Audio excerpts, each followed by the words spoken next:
a feared topic of youth experiencing homelessness. So in the group of people we have on this call today is also some youth who are joining us. And I think that's absolutely amazing. We do our best work when we can hear directly from the people we are trying to serve and that we are working to serve. So thank you for the youth that are on this call today. Thank you for the things you've shared during the assessment we've done, as well as the things you're going to share today as we talk about the struggles of youth and the struggles of homeless youth. As Matt just said, Matt, who's our coordinator for our homeless youth program, came over to self-sufficiency, I believe it was January of 2019. So coming up on 2 years with Matt here or 3 years here with Matt over at self-sufficiency from the child welfare program. And one of the things I know he has wanted to do is work towards creating the synopsis since he got here. And it's been a long process to get here. As Matt said, we were aiming for April 2019. We started planning, in April of 2019 with a goal of getting it off the ground in 2020. I don't think I need to tell anybody here on this call what happened in 2020 and why the conference, the synopsis was proposed, the symposium synopsis, geez, it's Friday morning, people, I apologize. Why the symposium was postponed. We had to obviously postpone it till we could deal with COVID, but then also we had to adapt it. We had to adapt it to being able to be online, to being virtual. We got some great partners here who are helping us with that, which is absolutely amazing. But I think that adaptation, that adapting is probably a really important word, and actually a very prudent word as we look over the last few years and what has happened with the homeless youth population, with youth in general, with the services that we provide to youth. We can see that adaptations have occurred for our local partners who are working hard to support youth in the communities. These programs have had to adapt to a lot. In 2020, in the short session, we had a bill that we thought was cruising towards the finish line. It was going to give us some support, some funding towards helping really support and shore up youth homelessness. And it just didn't quite get across the finish line for multiple reasons. We were all excited for that. We were all planning for that, and then it just didn't happen.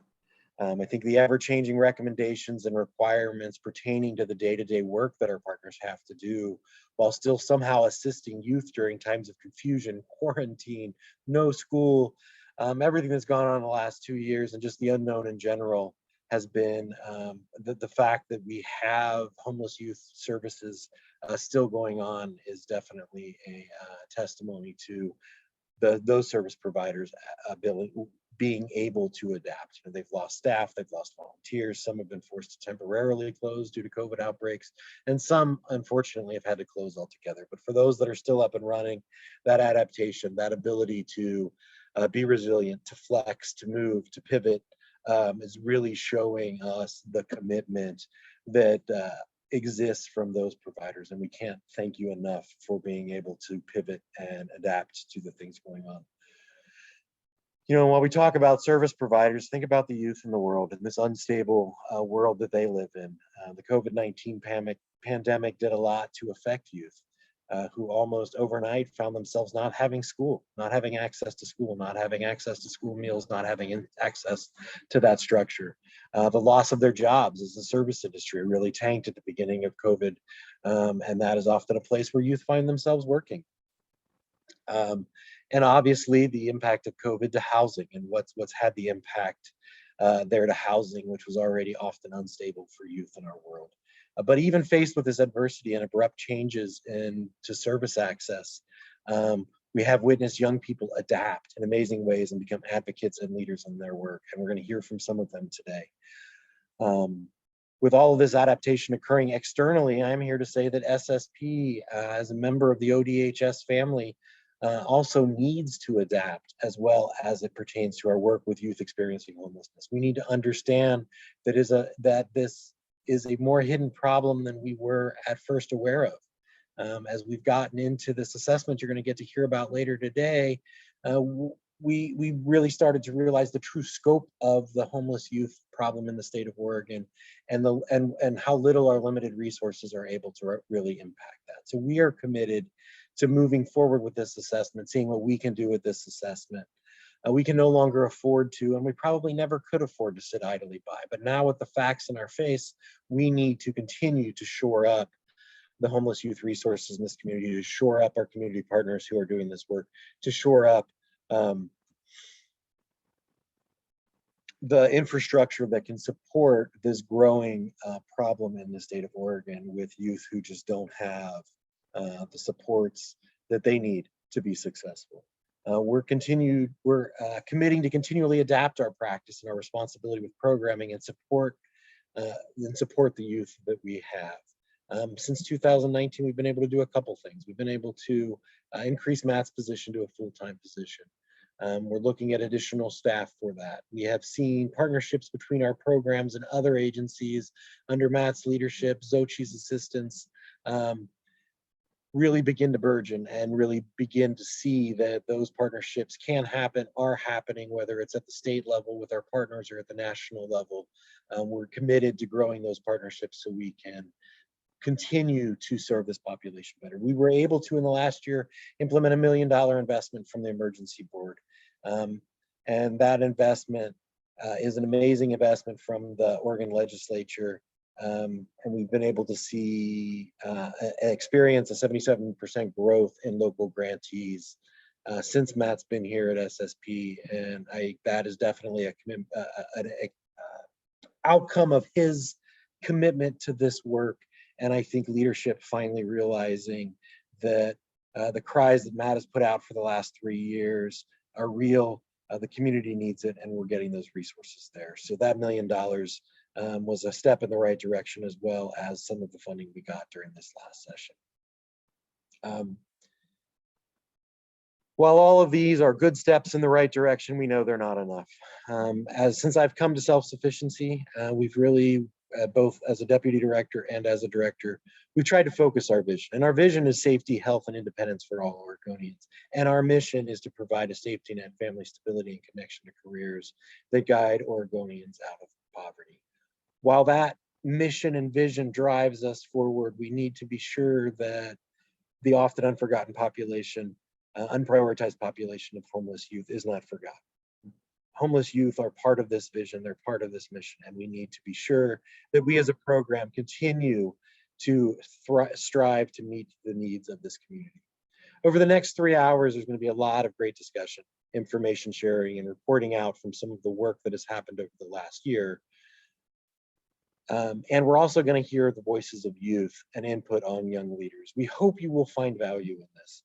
That's actually, I don't believe I need to hope that. I know you will find value in this. Please take the time during this next 3 hours to pay as close attention as you can to the resources that are being brought to you, the information that's being brought to you, because it is this information, the voice of these youth, that will begin to reinvigorate the momentum we need to really address this problem in our local communities. Hopefully today we'll also get a chance to really highlight some next steps and commitments that we are making to the youth of Oregon and to the homeless youth that need our assistance. And hopefully you're able to take part in that and really join us in making those commitments. So I want to thank you guys today. I'm really excited about you being here, really excited about this symposium, really excited about everything you're going to hear about. So I think it's my job at this point to be quiet. Thank you once again for being here, and let's get on with this amazing day that we have in front of us and the presentations that we have that we should learn so much for. So Matt, once again, I want to thank you. I know you don't do it alone, but I know you're spearheading a lot of the work that goes on in self-sufficiency. I do want to take the time to thank you publicly for that work. You've really kept us on track and kept us moving forward in the last couple of years since you've joined us. And I'm really excited about your vision of this symposium coming to fruition today. So looking forward to getting to hear the things you have in store for us today.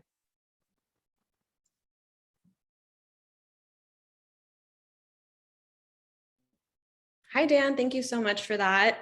If you could go ahead and turn your video off, I'm going to move forward. So I'm super excited to introduce the folks that are going to be talking next. So Sage and Travis are joining us from the Los Angeles Coalition to End Youth Homelessness Youth Board. Travis, if you want to go ahead and turn your video on, awesome. So I will hand it over for them. And they're talking about the state of youth homelessness on a national scope. So without further ado, Sage and Travis. Hello. Hey everyone, I'm Sage, pronoun she, hers, and we're coming at you from the Lens Co. Youth Expert Board down in Los Angeles. So yes, we're very happy to collaborate with our neighbors over in Oregon today. So happy to be here. Awesome. So Travis, how does intersectionality affect youth homelessness? So intersectionality was actually a topic at another conference, and I really thought it would be important to bring it to this one because it's so important, especially with the population we work with being so diverse. But yeah, intersectionality is just understanding that the youth we work with, like during their journey to find housing, they will face discrimination. So just understanding that and seeing the red flags and being prepared is what is important, because it's important to understand it's kind of like a pyramid scheme, because it's like the first barrier is that they're youth, and so a lot of landlords don't want to rent to youth because they might think, oh, they're messy or they're immature or they're loud or they won't be responsible, whatever stereotype there is. But let's say if that youth is a person of color, now you have to worry about racism. And then what if that youth, uh, the Black youth is queer? Then you have to worry about homophobia or their gender identity, or if they have any physical or mental health disadvantages. These are all things that go against youth. It shouldn't be, but unfortunately, in this day and age, it still is. But yeah, so just important to understand that this could have a huge impact on someone accessing housing. But Sage, do you want to talk a little bit more about housing for specialized populations? Yes, so with transitional age youth, those between the ages of 18 to 24, sometimes pushed to 25, young adults need their own specialized housing options due to one, being in that particular age range. And in addition to being TAY, as Travis already mentioned, there are subpopulations of youth, such as queer youth, immigrants, young parents, youth exiting out of foster care, and those exiting out of the justice system. The reason why these specialized housing placements are needed because the support surrounding young people is not going to be the same supports that are surrounding adults who have already had decades of life already experienced. When a young person is going through housing instability, this may be their first time, this may be their second time, this may be one of many times, but due to the age of it, they're not going to have that foundation to always build upon again. So it's kind of basically getting smacked back down to ground zero each and every time, which is why specialized housing options is needed around with specialized wraparound services to ensure success for our young people. And Travis, how has COVID-19 played a role in limiting these resources for our folks? Yes, so COVID-19 has really cut the capacity of a lot of shelters and a lot of housing programs and has affected students. So with college students, they have lost dorms to like dorms closing. They have trouble accessing classes because sometimes if they're online, they might not have access to the internet. Also like finding an affordable tutor or paying for textbooks or just paying for college in general. It's very expensive. And so it makes it very hard for a youth who's displaced to be attending school. But when it comes to like housing and stuff, it's crazy because there's been like shelters here in LA where like their capacity used to be like 1,000 beds. And then because of COVID and they have to go by the CDC guidelines, the 1,000 beds have been cut to like 350. So because they have to do socially distanced, like people can't all be sleeping in the same room, like people have to be like every other bunk bed or like only one person per room. So there's all these different rules. But it's understandable because we don't want to stop the spread of COVID-19, but it's very unfortunate for youth who need housing. But yeah, Sage, do you want to talk a little bit about self-care and life skills? Yes. So, along with housing, adopting self care routines and life skills is crucial in moving forward. The knowledge on how to care for oneself during hard times, coupled with caring for their environment, is a skill set we all need, but are not often taught. How can a young person see a brighter side today, which is self-care, and still prepare for their tomorrow, which is the life skills? Not only is it possible, but it is doable with a person-first housing approach, guiding our folks through this ever-changing system. And some of those approaches are budgeting, knowing how to cook, knowing how to clean, knowing how to advocate for oneself, reaching out for external support such as mental health services, because I have my own lived experience of homelessness. And one of the things that I needed the most was to reach out to a therapist in times that just weren't crisis based. Like, let me come and talk to you about my day. Let me not talk to you about everything that's going on, because this is the time I need out for me. So with those other things, and also teaching someone how to drive. I'm sure a lot of our youth will also like to learn how to drive. So also those supports are necessary. And when it comes to self-care, meditation, going out and integrating yourself back into society, often the society that tends to cast us aside, but going out there and enjoying yourself, visiting a museum, visiting a park, visiting the beach, going to be around with your friends, not in a crisis way, and just truly enjoying your existence and your surroundings. That comes with self-care as well.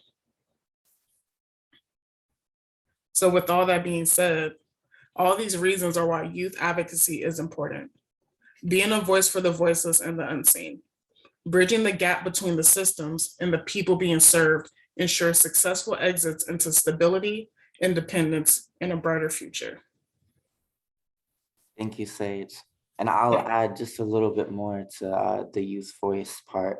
I think that's like one of the biggest things in this line of work is just making sure there's youth representation, because there's too many meetings where the people in the room they're like all adults and none of them have had lived experience of homelessness, and they're making decisions on how they should spend funding, but there's no youth in the room. So I think it's so important that like youth coalitions and youth expert boards and stuff are just being active to make sure that they can be in those spaces, to make sure that the youth will be heard and be prioritized.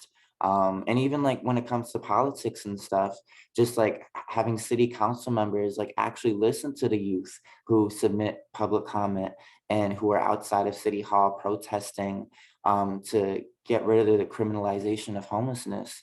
But yeah, youth voices all day. Yes, and all young people to the front, because our time is now. It is now, and it will never not be now. So let's be sure that we do prioritize ourselves, and that for all the service providers listening and all the stakeholders who care about homelessness, do not forget about the young people also in displacement. Thank you.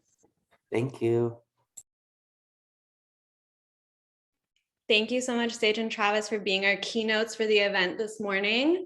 So grateful that you all were able to join us, and so grateful to have you all working with us at LensCo and doing the work that you do in the advocacy. So thank you so much. And then next, to keep in the scope of kind of a larger scope and the bigger picture, we're going to be inviting our partners from HUD. So Kirsten, if you are available, could you... Perfect. I'll turn off my video and get you going.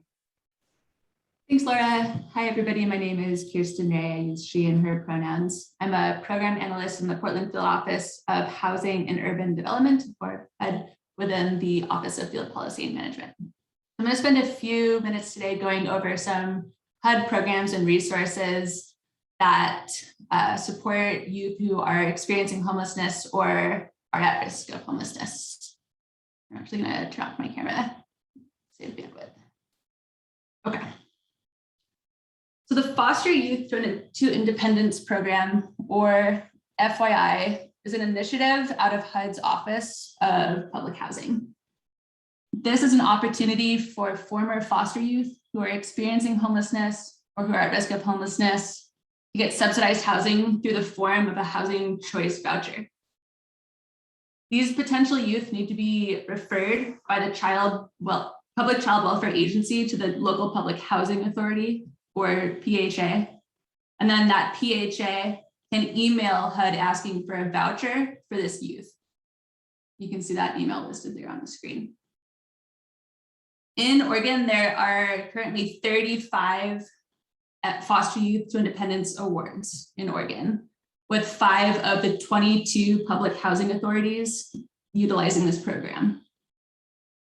So if you know of a youth that fits the criteria for this program, or if you're a nonprofit that wants to provide housing for an FYI voucher, please reach out to your public child welfare agency.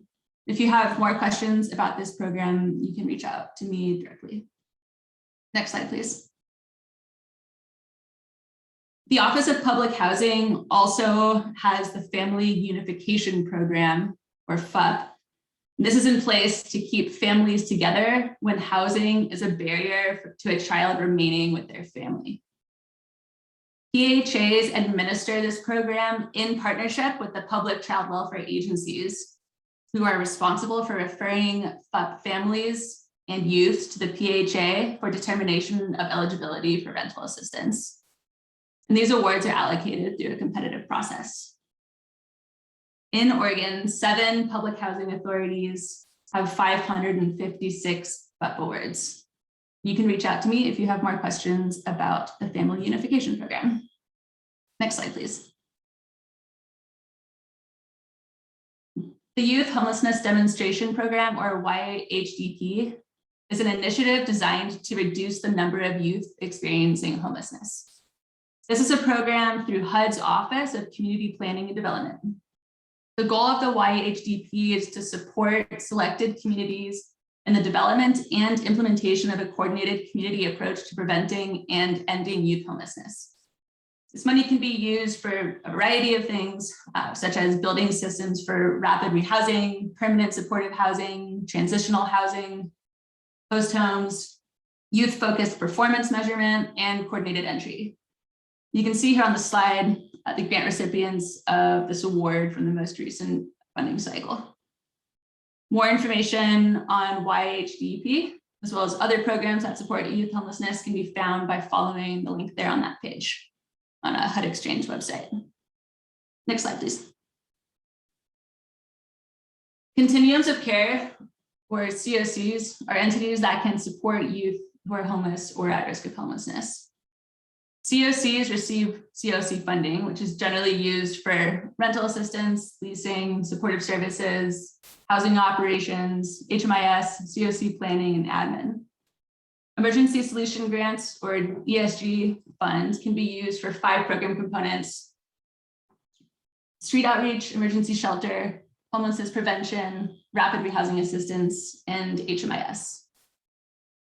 ESG CV are supplemental funds that Oregon received to prevent homelessness and support programs surrounding prevention of homelessness. And youth can be served with all of these programs. To learn more about the grantees of these programs, or to learn more about these programs in general, you can visit those links there. Next slide.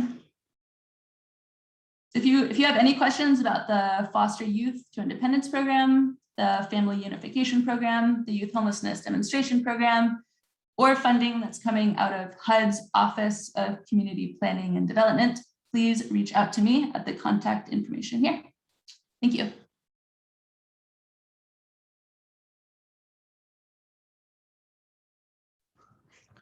Great, thank you, Kirsten. I think people can hear and hopefully see me. I'm just going to take it from here. Again, I said it before, I'll say it again. As the person who kind of oversees the homeless youth planning here in Oregon, it's very impressive that to see this many people here. I'm just kind of blown away and shocked by it. So again, thank you all for being here. I'll reintroduce myself. I'm Matt Rasmussen. I use he, him pronouns. I oversee the Runaway and Homeless Youth Program for the Department of Human Services. I've been in this role since 2016. Over the next 20 minutes or so, I've been asked by some of my colleagues, or I've asked some of my colleagues, Housing and Community Services, the Department of Ed, Youth Development Division, to talk a little bit about youth homelessness within their agencies and the work that they do, and will be doing going forward. But in the interest of kind of getting everybody on the same level, I'm going to start by talking a little bit about the Department of Human Services planning for youth homelessness, sort of from a where we've been and a where we are conversation with the where are we going perspective leading us into these conversations for the rest of the day. So you can move ahead the slide. And one more, please. So this is a timeline that I won't go into detail on, but you can kind of look at it. It has pretty important dates over the last 10 years of things that happened in regards to legislative expansion and funding within the program. But I also want to make clear that youth homelessness is not something that has just sprung up within the last 10 years. Although we here at ODHS have had this programming embedded within us since late 2011. Challenges surrounding youth homelessness has been a longer term and relatively hidden issue.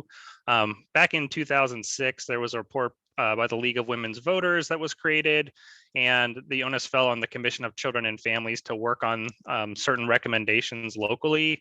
It highlighted a lot of the challenges and needs, and sadly, very similar issues remain and have been slow to kind of coming online for a variety of different reasons, from being underfunded, a variety of different reasons why that didn't happen or why it's been slow to happen. So since the census program coming to ODHS when the Commission of Children and Families was disbanded, and since it's become a more focused and committed program, we've known that we need to do more. I think Dan expressed that we needed to and need to adapt and continually to adapt in this work. The program and ODHS as a whole really believe in these common themes surrounding youth homelessness, that in general, youth homelessness has been historically underfunded, and due to the very nature of the visuals of youth experiencing homelessness, it is much more invisible and thus often discounted within the global landscape. We believe that youth experiencing homelessness need funding initiatives that are youth focused, specifically as it pertains to housing needs, and not lumped into larger buckets of homelessness, such as family or adult homelessness, that it needs to have youth specific interventions. And we also believe that investing in youth now will absolutely lead to less chronically homeless young adults. Recently, I've been utilizing kind of a visual with this of thinking of homelessness as a whole as an hourglass, with the top part of the hourglass being young people who are currently experiencing homelessness, who are at risk, whose housing is unstable. And on the bottom, you have chronically homeless young adults. If the ongoing focus is to continually try to get rid of the sand at the bottom, to shovel that out by investing in chronically homeless adults, that is an important and necessary need, but we're always going to be shoveling in that bottom if we do nothing to stop the flow of young people into that bottom part of the hourglass. So I think things need to happen on both ends. We need to be working with our chronically homeless adult population, but we also need to stop that flow by investing in young people and slowing that trickle of young people into being a homeless adult. So you can move forward. A couple years ago, we developed with our advisory council group a list of roles and responsibilities as it pertains to the Department of Human Services. These are relatively self-explanatory, so we don't really need to go into them in detail. But this is kind of what we do on a day-to-day basis. This is where we want to put our efforts, and we're working along, with this path in order to do so. Can move forward. You can do all of those, actually. Thank you. So I mentioned earlier in that timeline slide, and if you read through it, there were a variety of funding increases that you'll see on there. But I wanted to highlight that kind of the reality of the budget is a little bit more telling. So we have historically, it came over with a small budget, and over the years with a couple of investments in 2013 and 2015, the budget increased. And then there was a 6-year gap between 2015 and 2021 where that didn't happen, where there was no investment over that time. So we've been at approximately $3.1 million per biennium for those 6 years. This last year, there was a bill that passed, which was fantastic and over doubled the amount of investment that we had available to us.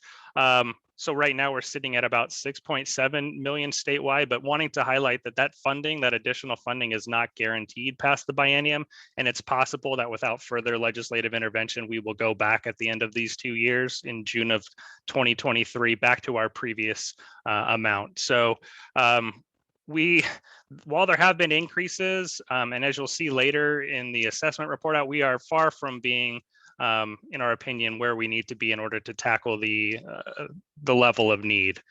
I want to also highlight, just very briefly, it was mentioned a couple of other times, but we did receive emergency board funding of $1 million that we put into our current grantee pool to support those programs. We invested $150,000 in new grant providers across the state who we hadn't had a direct relationship with. And we also put money in towards the establishment of local youth action boards across the state, which is really exciting to us. Yeah, you can move ahead. So that's some really exciting stuff that is going on for us. And just to talk a little bit about kind of where we are right now, that House Bill 2544, which I have referenced, is the most recent bill that passed. This was split into two pots: service enhancement dollars, service expansion dollars in these areas, as well as the creation of a host home demonstration project. For what it's worth, again, this is the service enhancement piece is $1.8 million. We received from our grantees over $5.2 million worth of requests for that amount. And so clearly we had to do a lot of maneuvering things to get within that amount. And it really just highlighted and showcased how many gaps there are across the state for this need. But even with the limitations within the bill, we were able to expand our service pool in some historically underserved locations and some long neglected service areas. And we will be finishing up that process with the awards next week, actually. So very excited about that. Moving forward to the other part of the bill, and you can progress the slide as well. This is sort of where we're going. The other part of the bill is the creation of host homes. It's also $1.8 million. We're in the process of writing rules for those. There'll be the opportunity for the community to provide feedback into those rules and how that should look. And then we'll be able to roll out grants for this work in 2022. So really exciting. We really think this is an underutilized across the country and definitely across the state, and a service and housing support that we need here. So we're excited to get that rolling along, and that will be coming down the road. So with that, I'm gonna wrap things up. I talked a little bit about discussing where we're going and how that component kind of feeds into the rest of the presentations today. Certain initiatives like direct cash transfers, information from the statewide assessment, voices of youth specifically. But one of those also is re-exploring our interagency partnerships. We think that that's a key to this success. And so I'll be turning things over to a handful of our key partners here, starting with Mike Savara from Housing and Community Services.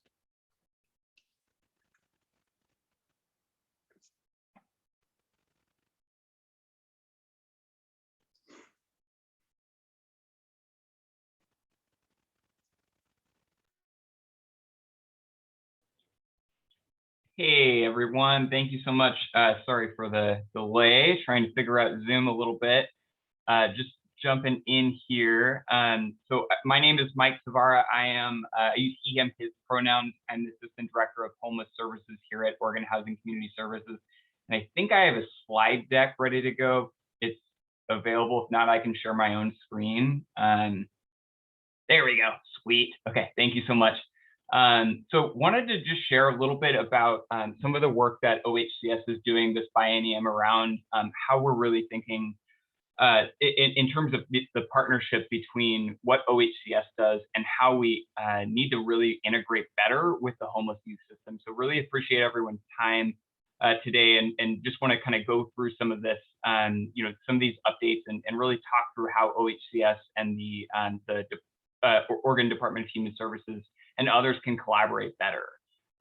So really excited to dive in here. I'm going to talk a little bit about sort of what OHCS does, and then dive into one specific bill around how we're actually integrating, moving forward, integrating rental assistance into this, this menu of options for folks. So If you can go to the next slide, that's great.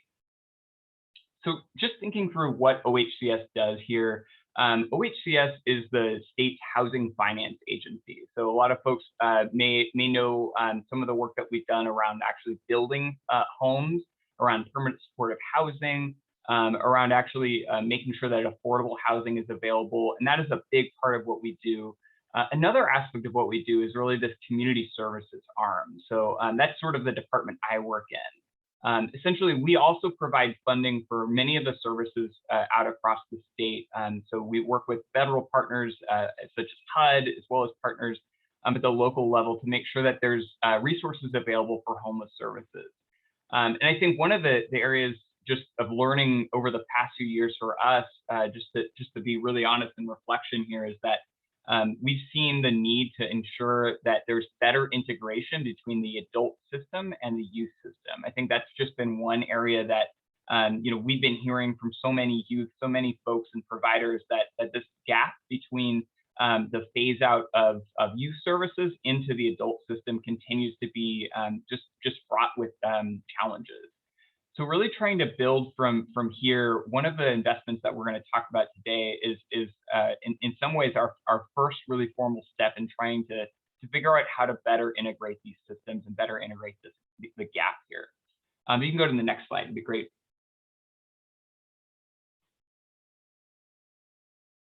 So I wanted to step back a little bit and just talk a little around how we think about the problem of homelessness. This is obviously something that so many of you know in depth and way better than I can explain in a short talk, but I wanted to kind of frame this a little bit in terms of how we're thinking about the solution that we're going to talk about next. So I've heard before that one of the best ways of explaining what homelessness is and why it occurs in the United States is like a game of musical chairs. And so the game of musical chairs, where the chairs are affordable housing units, and the participants are essentially folks that are trying to compete for those affordable housing units at the lower end of the income spectrum. So homelessness is not about individual failure, about morals, about problems for folks that are not good enough. I think often that's the way we hear so often the problem of homelessness framed, that it's about individual people and mistakes or problems that they have. But I want to reframe that the problem of homelessness is about the connection between housing costs and income. It's about affordable housing. And so really making sure that we're taking the systemic approach, and that those other pieces that contribute to who gets the chair, who gets to sit down in the chair, or who has to double up in the chairs, those are the things that are how we can tackle the problem. So systemic racism, the intersectionality that our friends, the keynote speakers, were able to hit on so well, those are the problems that are contributing to who actually ends up getting pushed out of the housing market. It's just really important that we frame this problem from a systems perspective rather than just from this individual contributions perspective. And I think that's something that we really need to think about as we're designing and thinking through how we solve this problem. So often it's not enough to make sure that we're just talking about the individual needs, but we need to start from the systemic perspective and then build programs and services that are informed by those who are most informed, which are the folks that are impacted themselves, the people with the actual youth voices that are able to help us design and create that pathway forward. So if you can go to the next slide, we'll talk a little bit more about kind of how we, where we are right now with rental assistance. I know so many of you have been hearing so much about rental assistance lately. Through the pandemic, we've seen a historic investment in rental assistance needs. We've seen the federal government, the state government really step up and provide a lot of rental assistance. But I wanted to frame that the rental assistance we've been talking about primarily for the last 18 months through the pandemic has been emergency rental assistance. It's trying to fill gaps in people's needs from who through no fault of their own lost their homes or lost their incomes through COVID. And those are vital, critical resources to make sure that folks are able to stay housed. But one of the things that we've not been talking a lot about is the need for additional long-term rental assistance. I'm so glad our partners from HUD are on the call They know better than anyone that the accessibility of rental assistance for programs like Section 8 and long-term rental assistance vouchers through programs like Home TDRA. These programs are vital lifelines for folks to actually find their way out of homelessness, out of housing instability, and into something a lot more stable. But the problem is that only 1 out of 4 low-income at-risk households actually receive the rental assistance that they're eligible for. So rental assistance in this country is not an entitlement. It's not something that everyone gets just because they're eligible. It doesn't work like how the Oregon Health Plan or Medicaid works now. It's something that you have to compete for. It's something you have to try to wait on long wait lists to try and obtain. And this is really at the heart of why we see this difference in how we move through this. So this is where I wanted to go back. Oh, one more slide. There we go. Perfect. Thank you so much.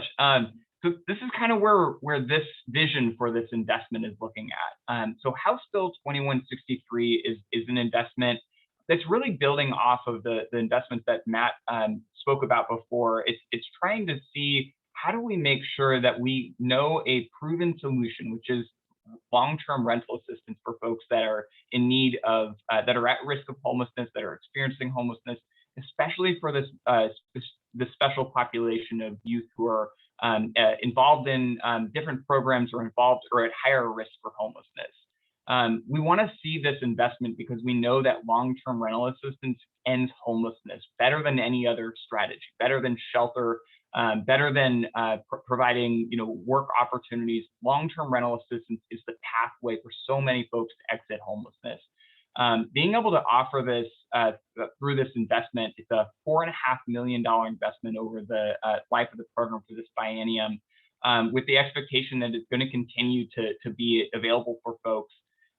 We're seeing essentially trying to select 3 to 4 regions of the state that include a rural, a coastal, and an urban region to essentially pilot this program and build a program that's able to actually assist folks using state resources to build out that stability, to help them build that rental assistance need.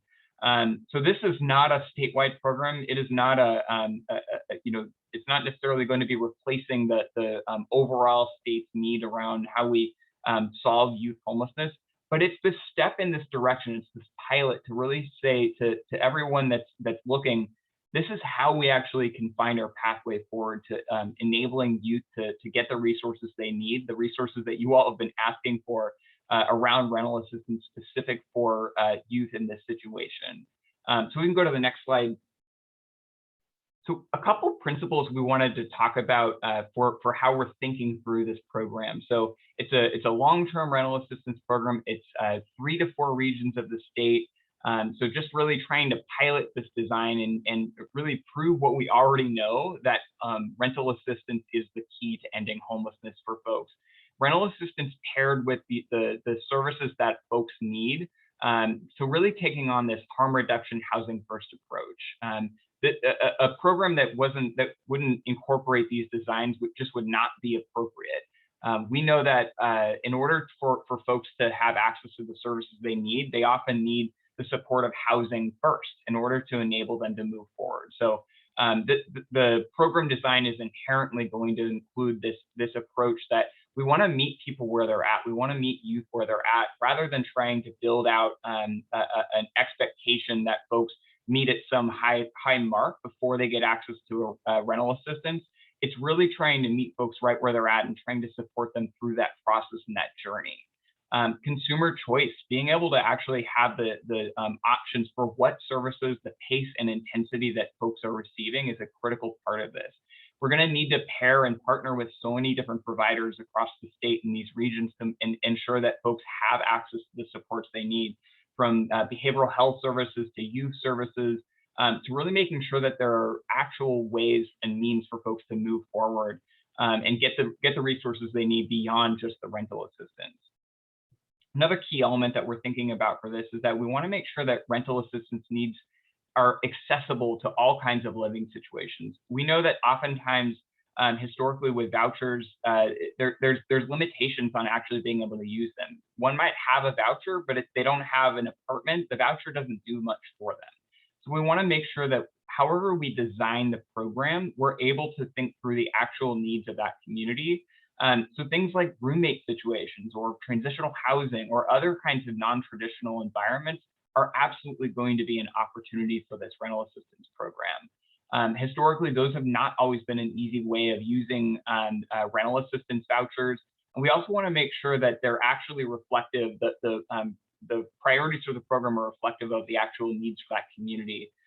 Oregon is so diverse, there's so many different needs across the state, and we want to make sure that we're designing programs that are able to be flexible enough for folks in those situations. Another key element is that we want to make sure that providers that are actually delivering the services are culturally responsive. And we mean this in the really global way. So really hitting on that idea of intersectionality that we talked about before. So understanding that equity and racial justice built into the program design is a key component of how we want to think through this process. That actually having the ability to build into the program the needs and services for folks that are actually receiving the benefit needs to be absolutely part of the core element here. Another aspect here is that we want to build in innovation and iteration. So this is just another way of saying that we want to make sure that we're building in the youth voice throughout the process. So just because we design the program, we try it out, and there's parts of it that don't work or parts of it that do work, that doesn't mean we don't want to, we stop there. We want to keep innovating and keep trying to make sure that the program is really successful and it is able to reach the folks that most need it. So this is just another way of saying that failure is not the enemy here. That if a youth isn't able to make that apartment work or isn't able to use the program, that we want to learn from that and try and rebuild the program, redesign the program so that it's actually successful for that individual and for those folks that are needing it. We can go to the next slide.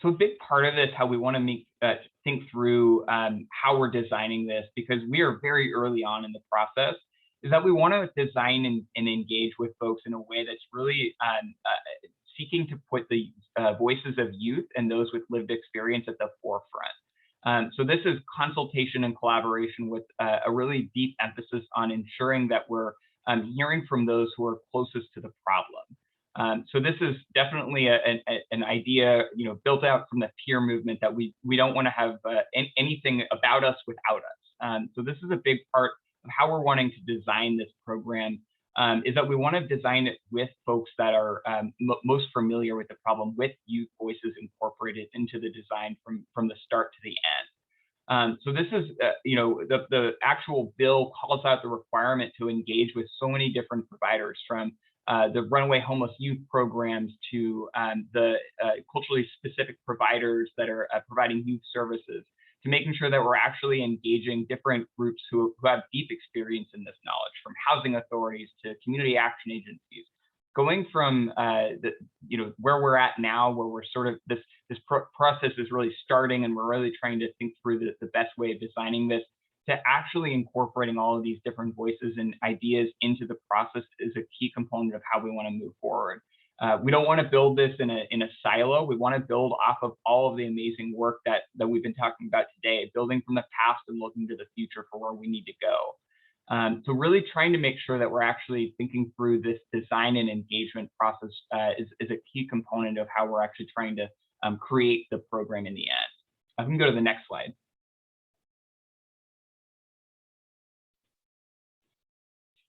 So just want to make sure, we're really excited to dig into this more, and it's very early on. So we're looking forward to connecting with you all. I put my email on this slide just that if folks have questions or want to connect, just to talk about your ideas, how this program can look. We're going to be doing a lot more formal engagement in the future, and definitely partnering with folks from this group and from this call to make sure that we're informing ourselves on the design process, but also really keeping you all in the loop. So with that, I'll hand it back over to the team, and just thank you so much for your time and for the support.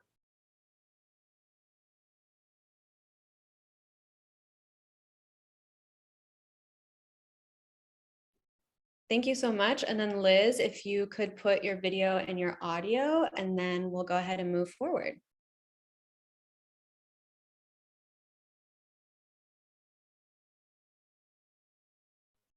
Liz, for some reason, we can't hear you.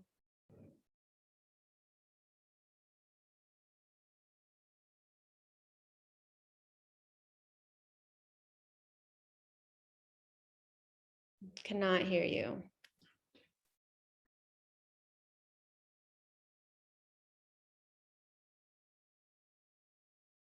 Still can't hear you. Are Paul or Cord here? Hi, this is Cord. If you want to switch us up, I can start. Yeah, that sounds great. Okay.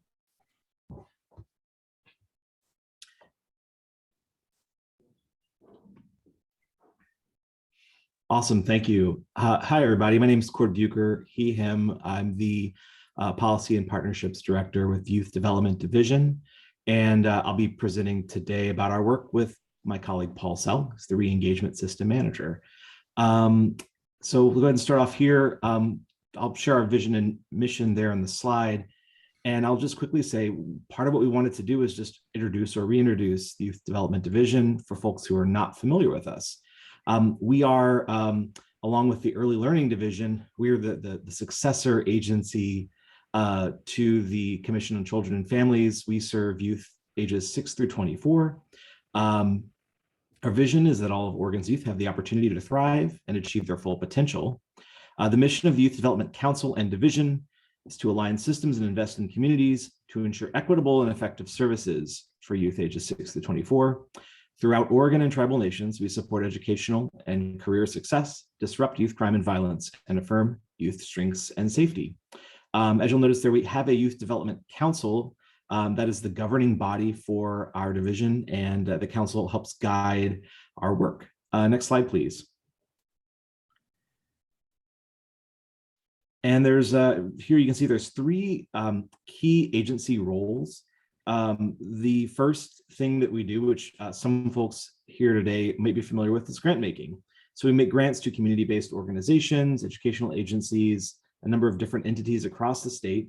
Those grants support in-school and out-of-school youth, supports enrichment, services for youth experiencing homelessness, workforce development, youth re-engagement, juvenile crime prevention and diversion, youth violence and gang prevention and intervention, and more. So our grants support a pretty wide range of services. And again, this is impacting youth ages 6 to 24. The next thing you'll see there, the U.S. Juvenile Justice and Delinquency Prevention Act.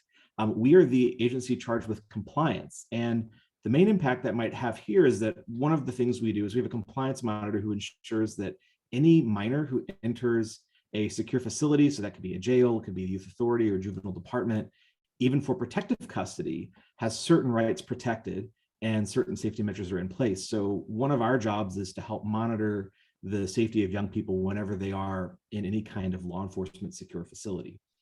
We also look at racial and ethnic disparities in the justice system as it pertains to youth. So everything from arrests to sentencing and disproportionality therein. So the third piece here, which Paul is going to talk about, is the Oregon Youth Re-Engagement System. So this is a new piece of our work.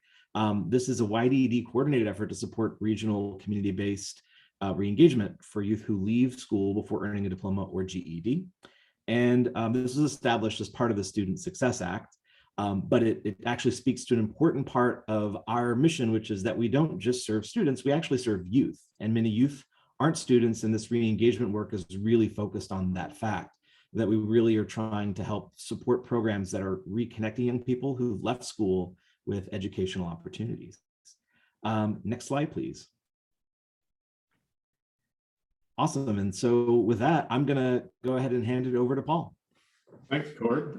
As Cord said, my name is Paul Sell.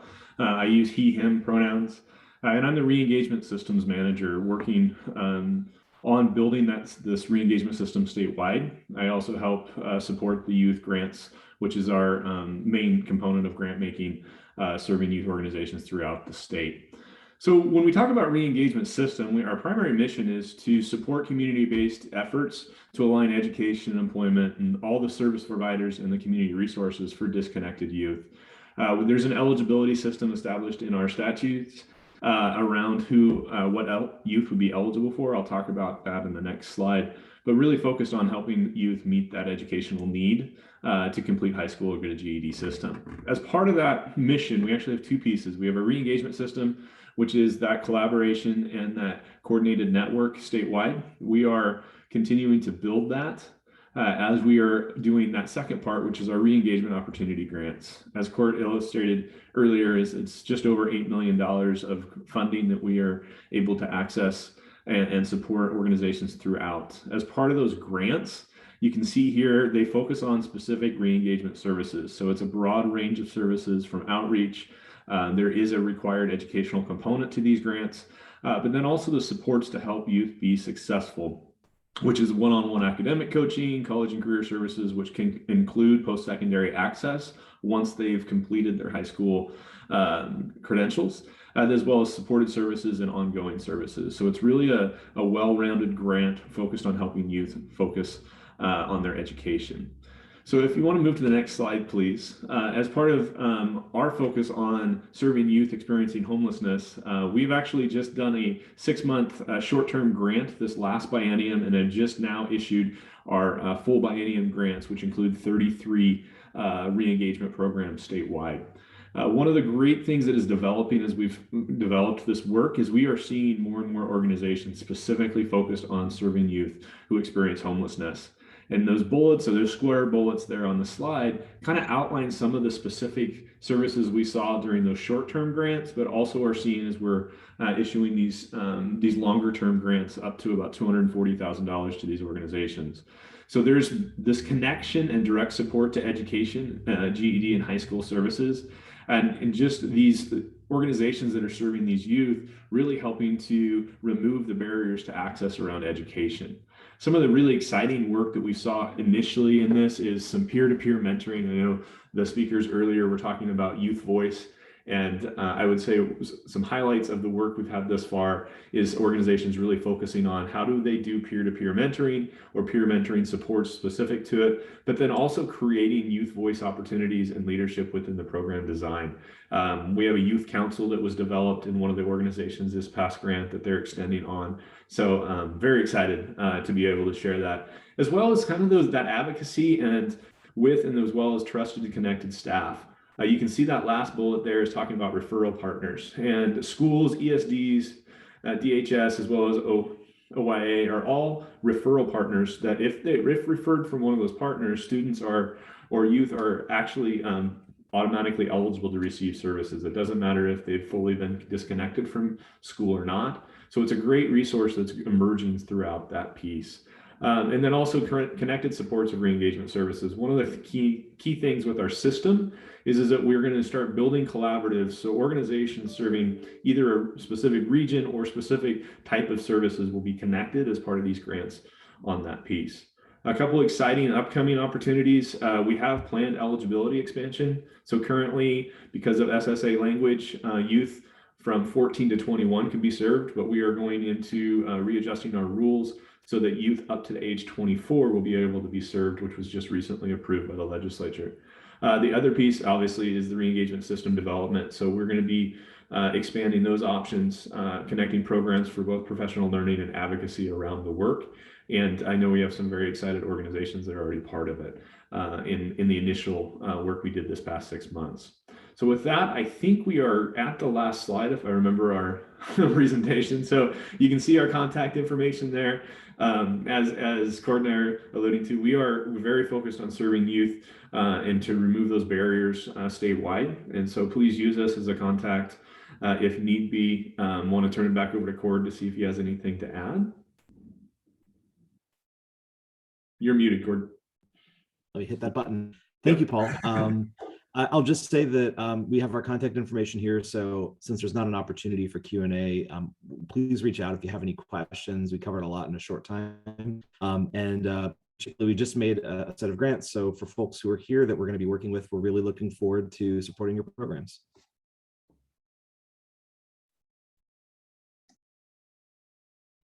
Thank you so much, Cord and Paul. I'm going to move back over to the Department of Education slides to see if Liz is able to have audio.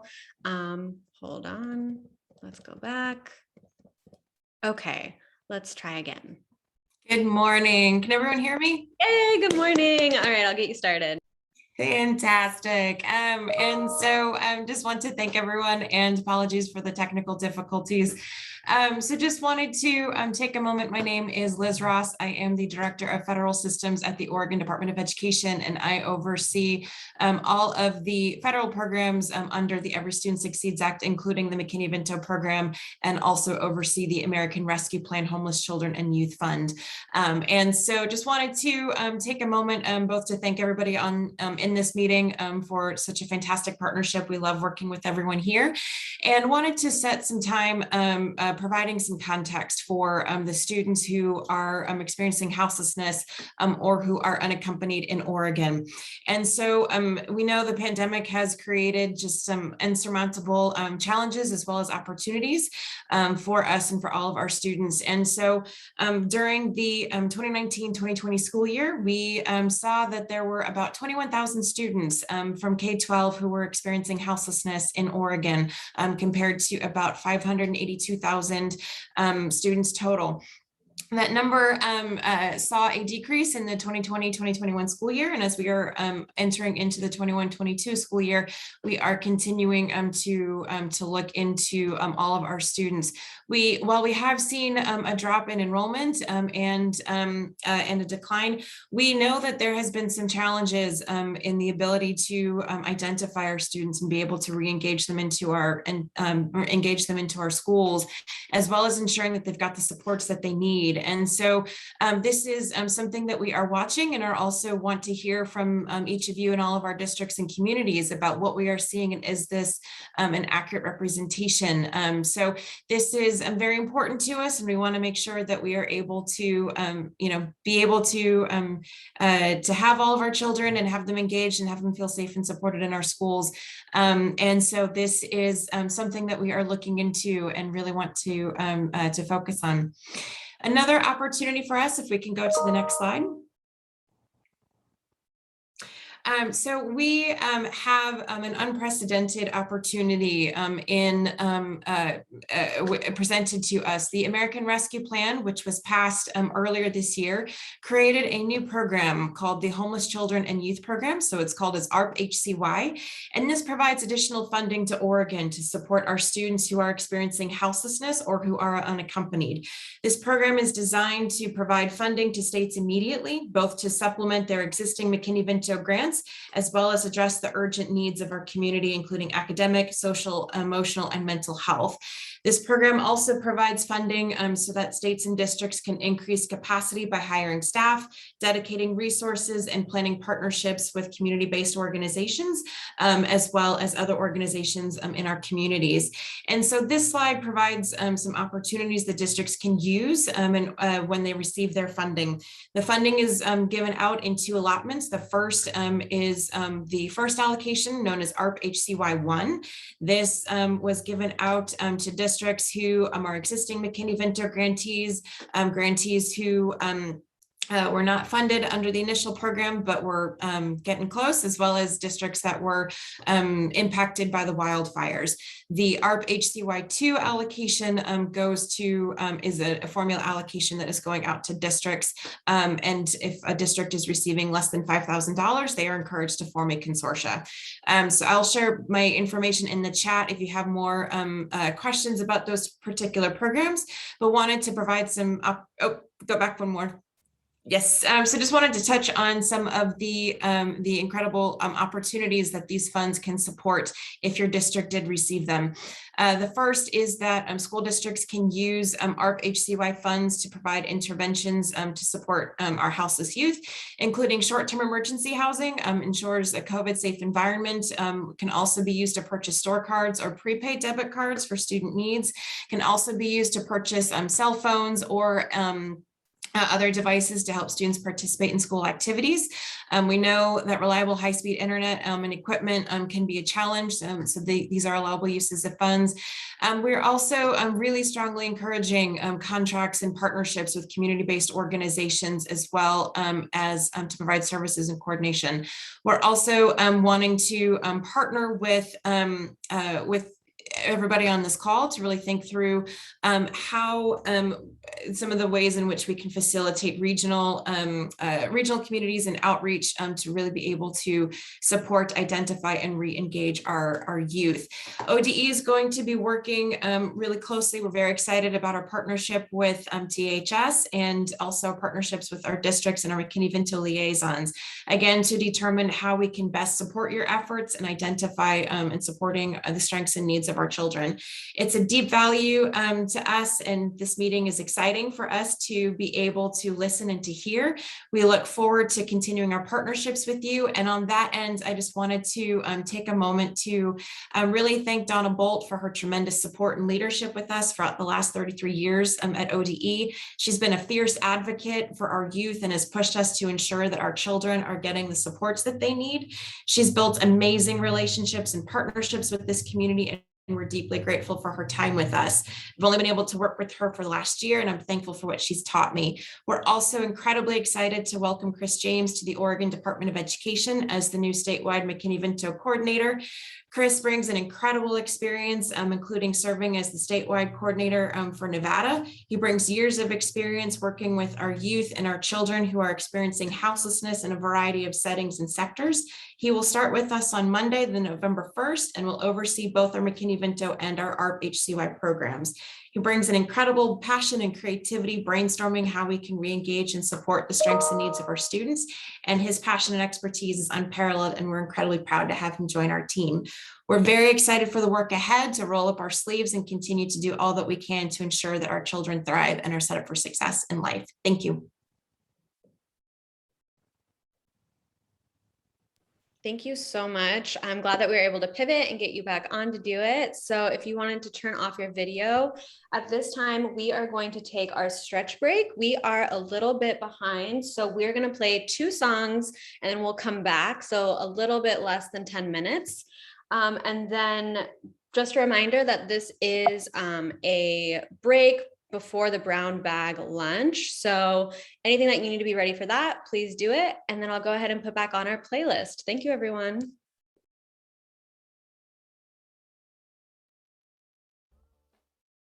Everybody ahead. And Elijah, welcome. And here you go. Hi, I think that was Laura passing it off to me. Hi again, everyone. My name is Elijah Wood. My pronouns are he, him, and his. And yeah, hi, Laura. I work for Point Source Youth, which is a national technical assistance organization. And I wanted to talk to y'all a little bit today about direct cash transfers in Oregon. I only have like about 15 minutes at this point. I want to get y'all back on time and everything, and make sure that you kind of have like a good overview of what the intervention is. And also talk a little bit about doing it in Oregon too, because I've had a lot of discussion with some great providers, with some great people working in the state and within cities as well. So I'm really, really excited to see this happening in Oregon, especially since I live here. I'm based in Portland. So I'm really excited to start telling you all a little bit about it. I don't really know what I'm doing. I can't see everybody. So if you do have any questions at any point, feel free to drop them in the chat. And I'm also going to be dropping a few links for like resources and things like that as well. I'll jump in. So Point Source, we're focused primarily on 4 interventions. And what we do nationwide is we scale them up. Our goal is to get into 50 communities. We've actually surpassed that goal now. We're in 70 communities. So I don't know what the next goal is, but it's going to be big, I'm sure. But what we do is we don't actually do any direct service provision. We work with those direct service providers to help them with their intervention, implementing it, starting that. And the interventions that we focus on primarily are host homes, which y'all should know a little bit about here in Oregon. It's really successful here. Rapid rehousing is a really big one. Family and kinship strengthening. And then the last and the newest one is direct cash transfers. I'm lucky enough that I've been able to kind of work on direct cash transfers since the inception in Point Source. And I've been able to do a lot of really cool research and see it kind of come to fruition with our first implementation in New York City. And that's what I'm going to tell you a little bit about to start out with. then discuss like a few different ways to like maybe possibly bring it into Oregon, and then plug a few little events where we can talk about this more and maybe like kind of one-on-one fashion as well. So in New York, this is our first implementation of direct cash transfers. We have done focus groups, we've done research, we've done pretty much everything that you can do to get an implementation going of a new intervention for about 2 years now. And what we've come up with is this amazing program design, and I'll share it right now through our RFP that we sent out earlier this summer. And basically what we have decided as what the direct cash transfers intervention is that we want to be able to give youth enough money each month to afford a shared housing outcome for their for the city that they're in. So in New York, what that's going to look like is $1,250 per month for up to 2 years. And they can even extend it a little bit after too, if like they're on track to meet their goals, just need like a month or two extra, similar to rapid rehousing sometimes, similar to host homes sometimes as well.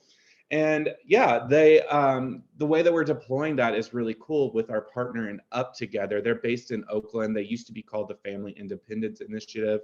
And we're working with them to actually disperse those cash transfers through their platform. And the way that they can access the cash transfers is through a direct transfer to their bank account, so a bank transfer. There is also Venmo, PayPal, and you can also get a debit card as well that will fill up every month so that youth can kind of use that. So it's a really, really flexible and lean intervention. And our goal is to make sure, like I said, to have that shared housing outcome. There's a lot of different program design elements that are like, that'll have to be going into a lot more detail. But the basics are this, like shared housing outcome around that amount of money each month. So it can differ from location to location. So in New York, we're looking at $1,250. In Oakland, we're looking at right around $1,100, which might need to do a little bit more. And then in more rural areas, we're looking at around like $800 to $900 sometimes, because that's enough for a shared housing outcome as well. So it's really exciting seeing that. Eligibility usually is a big question too. We're talking about, because New York doesn't use the a normal intake system. They are creating their own coordinated entry there, and we're kind of deciding based on a youth's kind of acuity level and things like that, how they can be eligible for the study. And then after that, we kind of do an orientation with the CBO on the ground and get them kind of onboarded into the intervention and letting them know how they're going to start receiving that cash. And then finally, the last thing, and it's a big thing, especially with point source youth that we work on, is the supportive programming. So a lot of y'all may be wondering at this point, like, wait, where's like the actual kind of like programming? Where's the actual kind of skills development, goals development, things like that? And in this intervention, our goal is to make it optional in all implementations. So when a youth comes in, the only required thing that they actually have to do is come to that orientation, say like, this is how I want to receive the money. They get kind of like a good understanding of what all is going on with the CBO that's actually putting on the program. And then, yeah, they kind of can move on from there. They have a connection to a case manager through the program who will help connect them to services and things like that.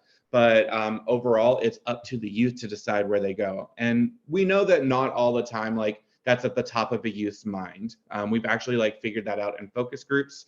And one of the things that the youth have brought up is saying, yeah, we don't need to be forced into a lot of these supportive programming. So like continuing case management, financial literacy classes, employment services, things like that.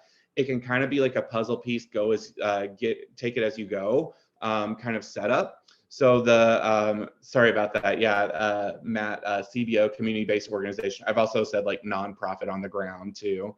But yeah, we are working with them to kind of discern how we're going to do outreach to youth to like let them know that these programs are available to them, but not necessarily force them into anything. They can kind of choose their own paths through the organization, or if it's just the money that they need and they're still kind of getting that outcome that we are hoping for, once again, it's not forced on anything, then we're very happy with that too. So it's kind of compared to rapid rehousing. You could kind of say it's like, okay, we're just giving that money for rent directly to the youth. And it kind of reduces a lot of the restrictions that rapid rehousing has had. I can say specifically in New York, we've had the issue of a lot of youth have been placed in like Manhattan for rapid rehousing. That is great and all. They're excited to be in Manhattan. That's fun, all that. But after 2 years, they've got their job, they've got their education, whatever their goal is, but they still can't afford to live where they are placed. So the options that are more open to youth through direct cash transfers are really exciting because they're able to kind of go anywhere geographically that they want. So say like you're in New York, I know that I can't afford Manhattan after 2 years. So let's think about like maybe Queens or Jersey or something like that. Or you could go with family reunification and like go all the way back to Oklahoma where you're from or something like that, and use that in that same time, because all the supportive programming services are deployed virtually. And that's like a big learning that we've had out of the pandemic, is that a lot of these services can be deployed that way. And we can even make warm connections for those in-person needs, like whenever a youth moves. And so we've talked about that a lot here in Oregon. I've had some great discussions with some providers in Portland, and then also with the state, and talking about possibly expanding that out all over the state as well, into like rural and urban and suburban areas too. So we're really excited about the ideas around this and possibly bringing it to the state. And I wanted to plug a couple of different events and kind of, I guess, seminars or webinars that are going on that are going to be talking a little bit about either direct cash transfers in general or direct cash transfers in Oregon that are coming up. So on November 16th and 17th is PSY's or Point Source Youth's Western Conference. And we will be having on the 17th a training about how to get direct cash transfers to your actual organization, to your state, to your locale, wherever it is. And we're going to be talking with more people from New York there about how it is that we actually got that done, how we brought funders around the table too, because that's a big element of all of this, is just getting funders on board to this. And then also convincing your own organization that it's a really great intervention and worth pursuing as well.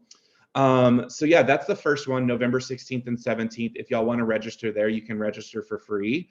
It is going to be ongoing, so you can kind of pop in and out as you feel, as you wish. So it'll be a lot of really exciting sessions around that. And I'll be presenting on direct cash transfers with our research partners, Chapin Hall, who are putting on the RCT for the intervention in New York, and hopefully in some of our other interventions as well. And then the second one that I wanted to plug is December 7th. Matt and I kind of put aside a time for us to do an Oregon-specific kind of Q&A and presentation to talk to y'all a little bit more about these inner workings of direct cash transfers, how it has worked internationally, because that's where our biggest research base is right now, and how it's working currently in the domestic space as well. So we want to talk a little bit about that. Some opportunities that we have in Oregon that I know that through YHGP dollars now, yes, it's HUD, so that can't technically fund direct cash transfers or giving money directly to youth, but we have found that it can fund the programming element of all of it. So hiring staff to staff this direct cash transfer intervention, and then kind of make sure that there are supports there available to the youth. So that's really exciting there, and like one step forward in finding money for the intervention, as well as partners too. And then, yeah, so December 7th, sorry, lost my train of thought there. It's always weird just like talking directly to a screen. December 7th, 3 to 4:30 PST, we'll be discussing a little bit about that in Oregon and doing like a bigger Q&A, because that's really where I shine too, is just like answering all of your questions. So there's some really exciting kind of research and outcomes coming out of this already. And yeah, I'm really excited to talk about that. Adam has a question here. I'll just move into questions since I've got about 5 minutes left. Speaking a little bit about impact of investment, fiscally, how does such a program stand up to other program types, and what have been some of the outcomes, perhaps observed in models from abroad? Okay, so like comparing, yes, the direct cash transfers program to other programs that have been popular for youth in the States and even internationally. One of the big comparisons that we talk about is, first of all, the shelter system. It's always going to be needed, but it's often overused and overpopulated within these systems as well. Especially like noting during COVID-19, we've had a lot of restrictions that we've had to place on these shelter systems. And the fact of the matter is that direct cash transfers is actually more efficient than a shelter system. It's $30,000 for one youth for 2 years, whereas it can be kind of $30,000 a bed per year for shelter systems. And that's like a very like loose statistic, because we know that it like varies from shelter to shelter and things like that as well. So that's one comparison that we've seen for rapid rehousing and direct cash transfers. One of the cool things that I like to share about it is that like the supportive programming is all optional. So we obviously expect like it not to be used as much as like rapid rehousing, where it's forced on the youth, or like it's required. Sorry, that's like a little bit harsh of a term there. It's required to use like case management and getting connections to other services. So it gives the youth a little bit more breathing room, and it also kind of requires a little bit less of internal supportive staffing. So that's really exciting too, because we don't really, one of the cool things that I've learned from the pandemic, whenever we were talking about, when we were doing the stimulus checks, it was just like, there was a report on them that was like, you know, it's interesting that like the way to end poverty is just to give people money. It wasn't even like the programming, it's not anything like that.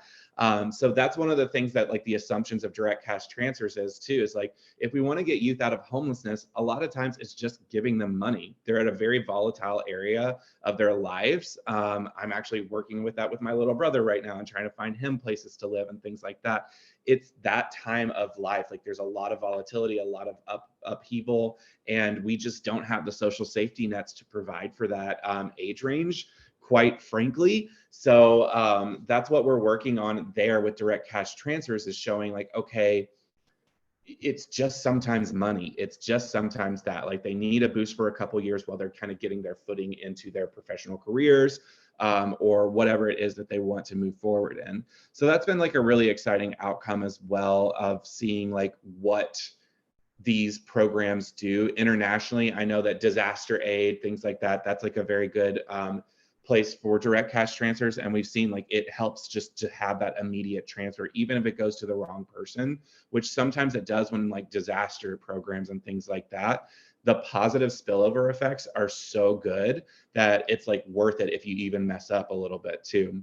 So that's the other thing that I wanted to talk about a little bit too, is one of the other observed effects of the direct cash transfers programs that we've seen in research is there's a positive spillover effect. Like youth, whenever they're given this money, don't just use it on themselves. If they're in a roommate situation, like there's more food available in the house, there's more downtime where they can all rest, where there's like a lot more stability and safety within the whole community that like these youth have created, that it's just a positive spillover all around.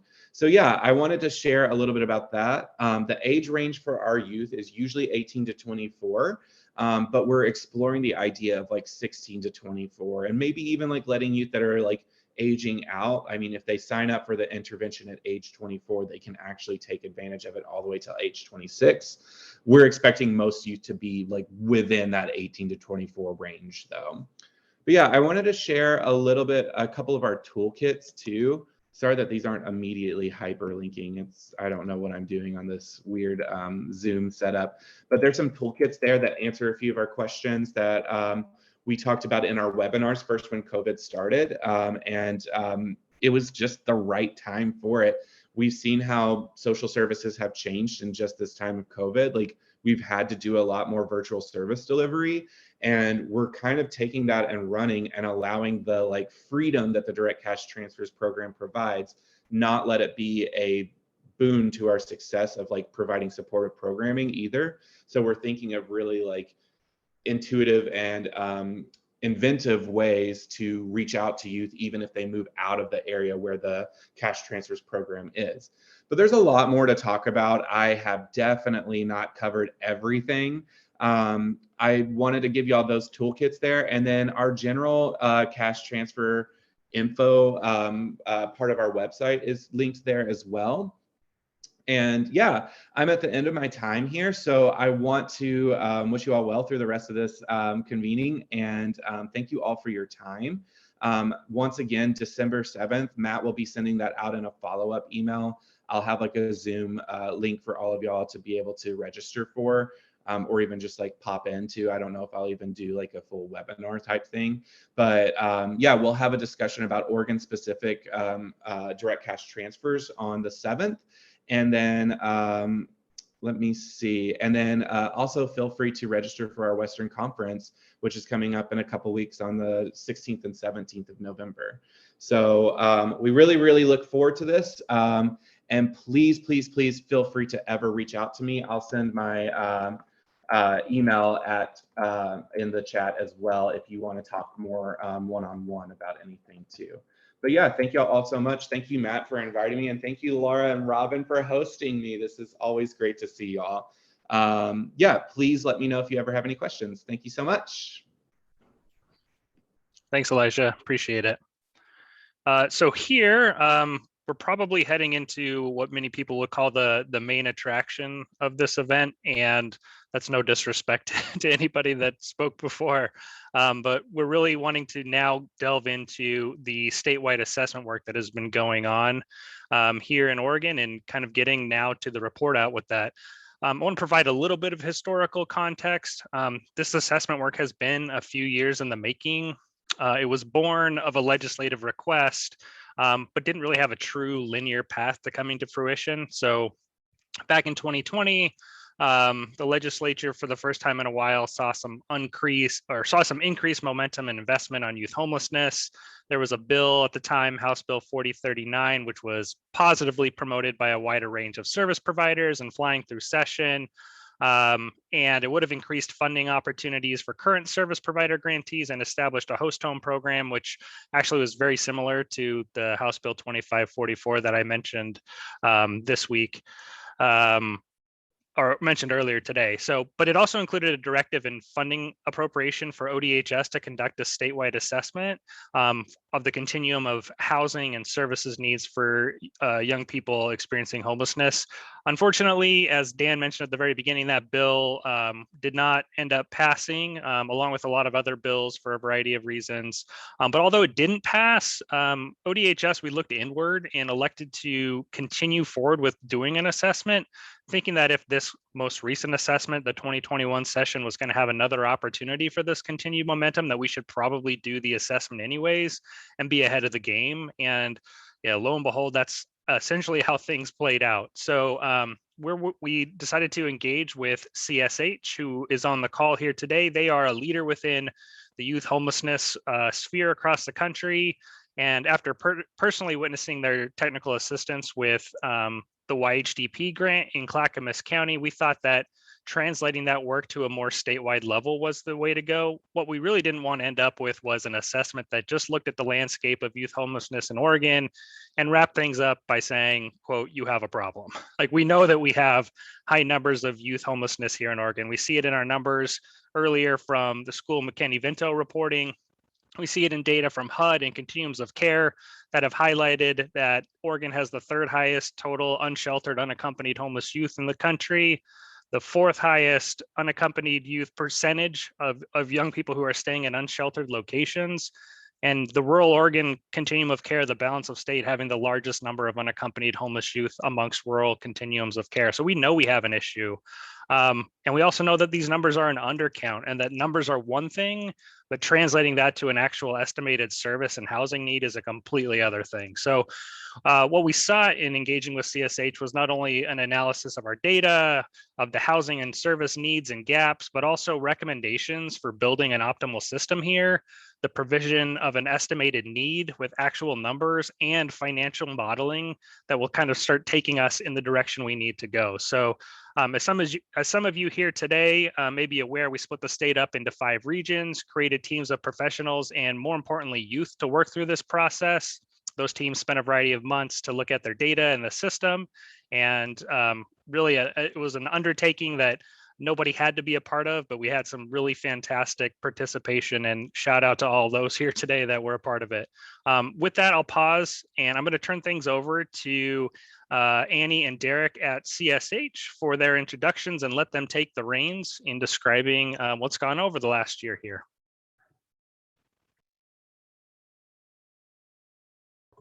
Great, thanks, Matt.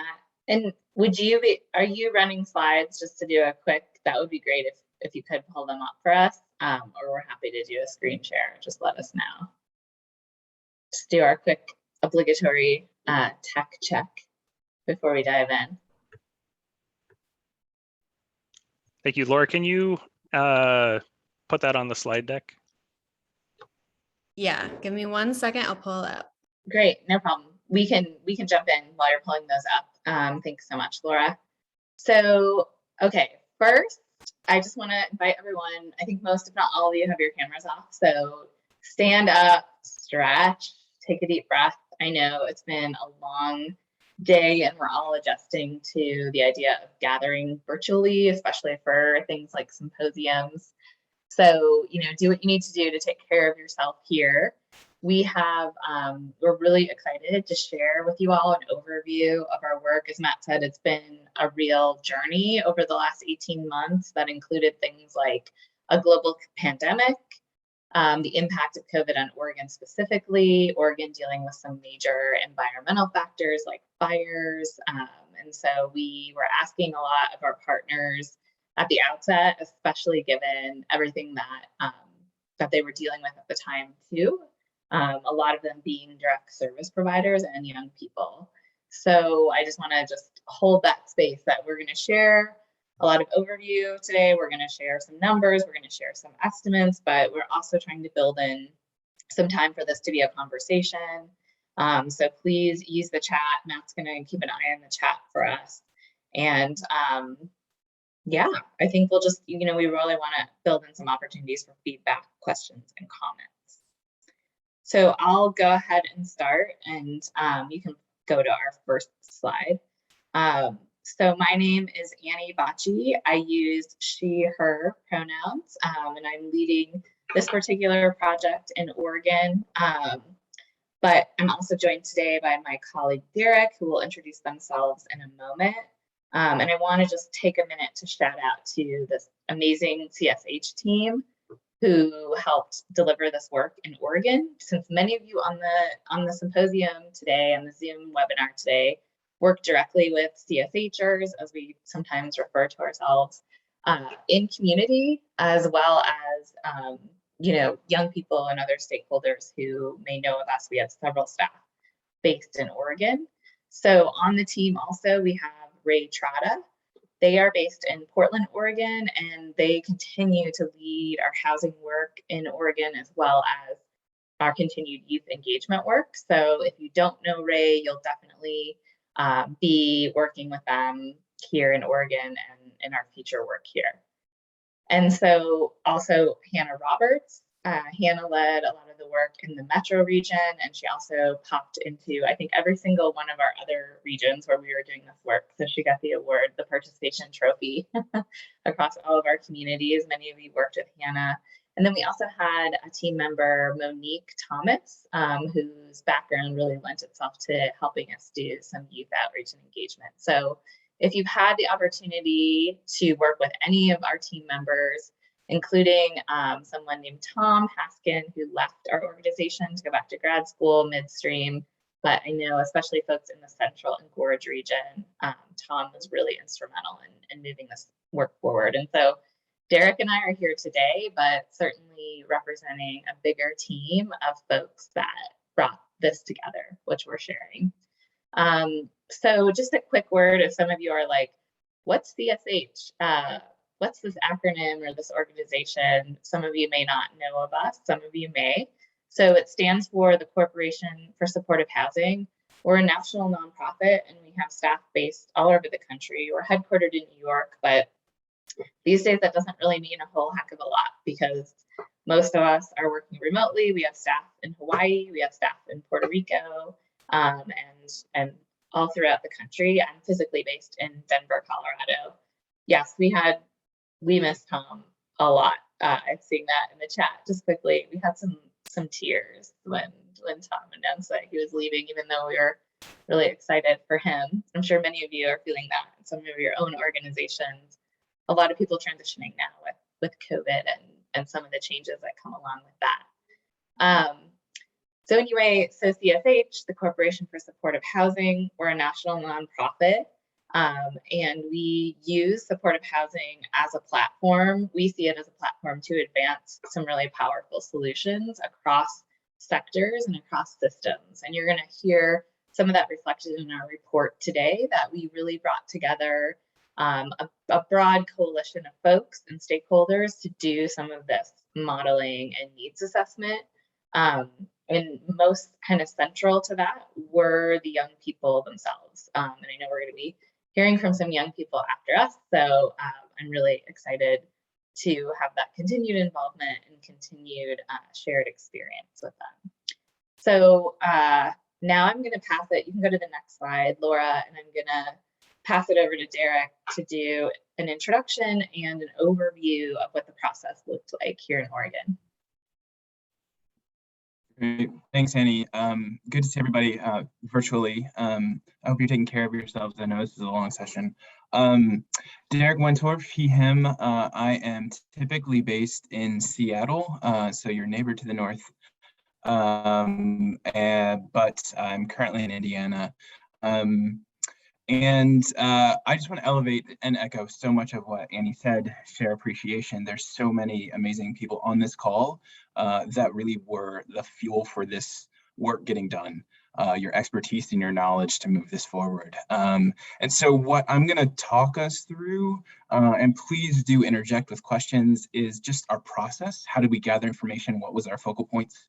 And then Annie's going to dig into what were the results of that work. So let's go to the next slide, Laura. Okay, so Matt talked really briefly about the regions in the state. So we just wanted to show that visually, how this was kind of broken up. And so one of the biggest things that we wrestled with in each of these regions is that these are big areas, right? There's a lot of differences between each of these counties. And when you look at, like, you almost got a third of the state in one region, right? So there are very big differences. What we tried to do is create some alignment around both the vision of what communities were trying to accomplish and some of the tools that they wanted to bring in to accomplish those solutions. But we know that there is going to need to be specificity on a much more local level. So when we get to the data and the numbers, there's a whole lot more to be done around what does this specifically mean, you know, for Douglas County versus Morrow County. Like, there's a lot of big differences here, but this is really meant to set a foundation overall and dig in a little bit more deeply into what are the numbers of young people that are looking for support, and what are some of the ways that there is some regional specificity to how these programs are operated and what programs are brought into place. So this is a visual of how the different regions were broken up, and we'll keep coming back to, like, when we get to our recommendation section of the units and the numbers and things like that, it will be broken up by these different regions. So we wanted to start out just with a visual. We can go to the next slide, Laura. All right, so what was the flow? So we began by just saying, okay, who are the people at the table, right? The biggest thing that we wanted to say is that We cannot begin this process without young people there and leading the conversation. And so that takes real authentic relationship building. So we took time to talk to the community partners that already have relationships with young people, did some outreach on our own, and really started to build the conversation to say, what are we trying to accomplish together? And we had so many amazing young people step up. I'm so excited to hear from some of them after we're done talking about both what their experience was and some of the recommendations they have for the state. But we had to begin by setting the table in a very genuine and authentic way and say, we need your expertise. This will not be an effective plan without your knowledge, without your expertise, without your guidance. And then on top of that, thinking about all of our cross-system partners, right? You've heard from a number of them earlier in the symposium today. There are a lot of stakeholders engaged in trying to come up with a solution for the challenge and the crisis of homelessness. So we had to start by saying, okay, come join us. And then we move into looking in and gathering the information, and we set a vision together and then move forward through our process. So this is just meant to give you, it looks like our slides are actually, we don't quite have the right content on these ones. We'll walk through the steps, but we did want to give you the timeline of just kind of one of the things we did not want to do is rush. We did not want to rush through relationship building. We did not want to rush through gathering information.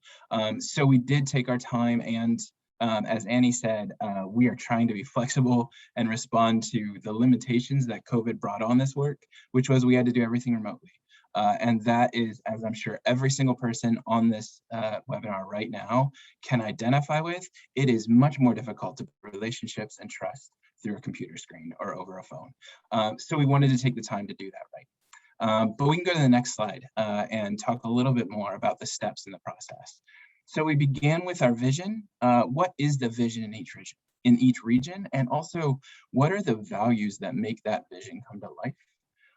And then walk through what is our data and what are the models that align with that. There's so much underneath saying rapid rehousing is a program that you're operating, but there's so much more to it.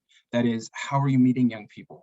How are you supporting young people? How are you giving them access to supports, but not requiring that, right? How do you set up that relationship? How are your systems and your programs informed by the experiences that those using your supports have been through?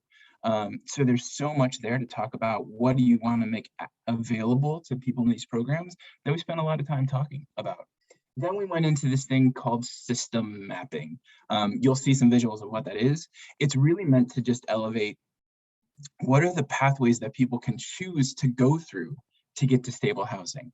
One of the big things we elevate here is we're not saying you have to go step 1, step 2, step 3 to get to housing stability. It's all about the ways that young people would want to choose. Some young people do want different interventions to move towards their own housing independence, right?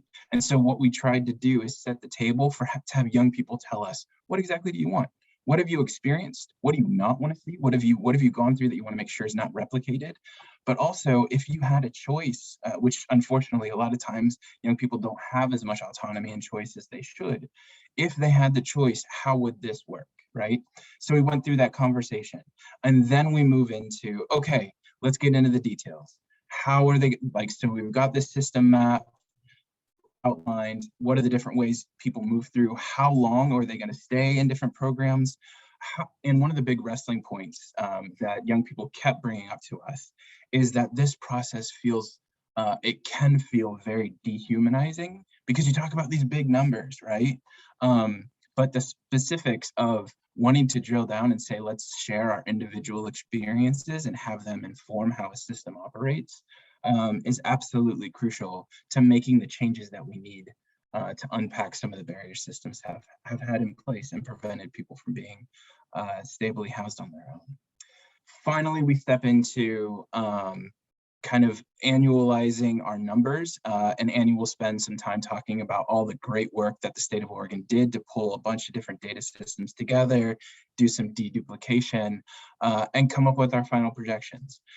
this took a while, right? It's a lot of work. And again, I don't think I can say it enough. Thank you so much to the people that stayed with us through this process, to the young leaders, to the community partners. It was a journey, and we're excited to kind of show some of the first results today. Let's go to the next slide. Okay, so I talked through a lot of this. You'll get this slide afterwards. This is just some context of some of the ways that we describe the modeling process that we go through.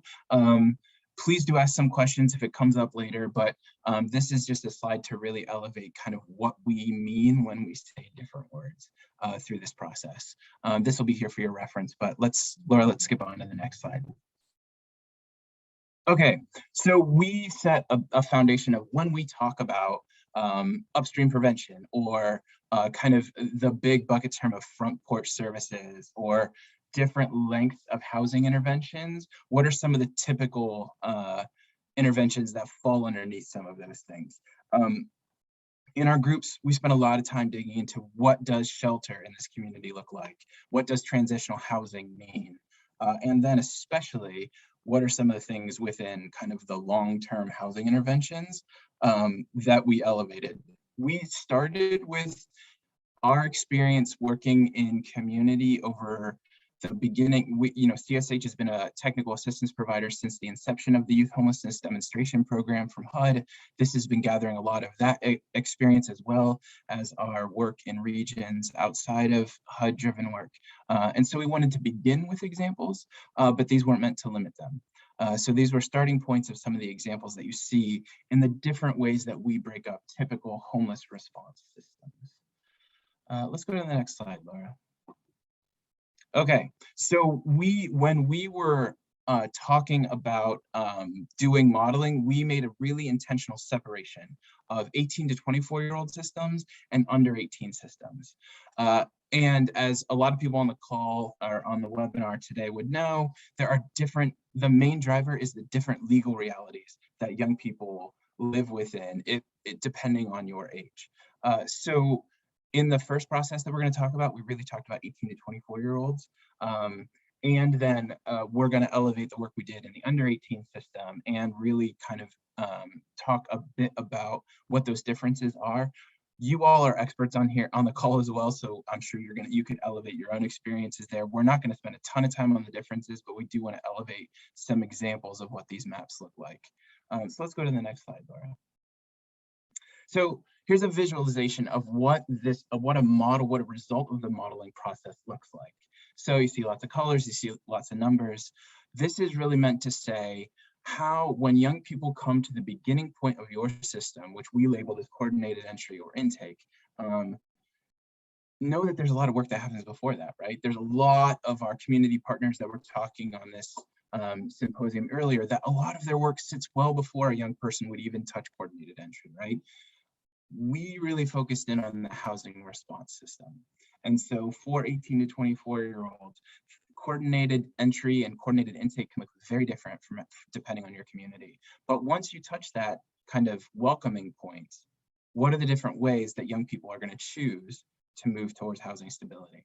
And so the slide a couple slides ago talked about kind of that front porch to crisis, short-term response to longer-term interventions. And then we went through and just mapped out, all right, what are the different choices young people might make? They might want to go directly into housing. They actually might choose to go into some crisis housing for just a little bit, but then they're going to find their own pathway into housing with friends or family. And so this representation of 8 different pathways here was really meant to give you a visual of what that process looks like. And then if we go to the next slide, Laura, we give you a little bit of a representation of what it looks like in the under 18 space. So we can move forward to that. Let's jump to the next one quick. Thanks.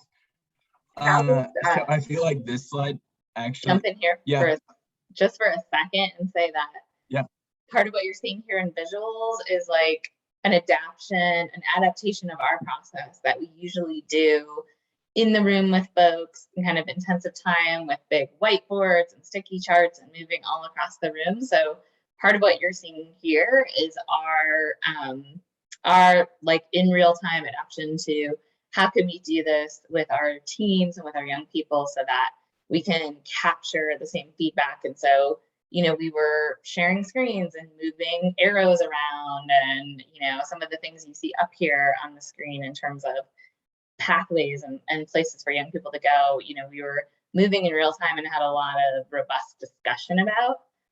So I just wanted to point that out, because sometimes it looks like a messy graphic, but it reflects a lot of community level conversation and conversation with young people.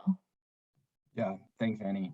I would say I feel like this visual is way more representative of what the actual process feels like than the one we were looking at before. It's messy, and it is messy, and it's complicated.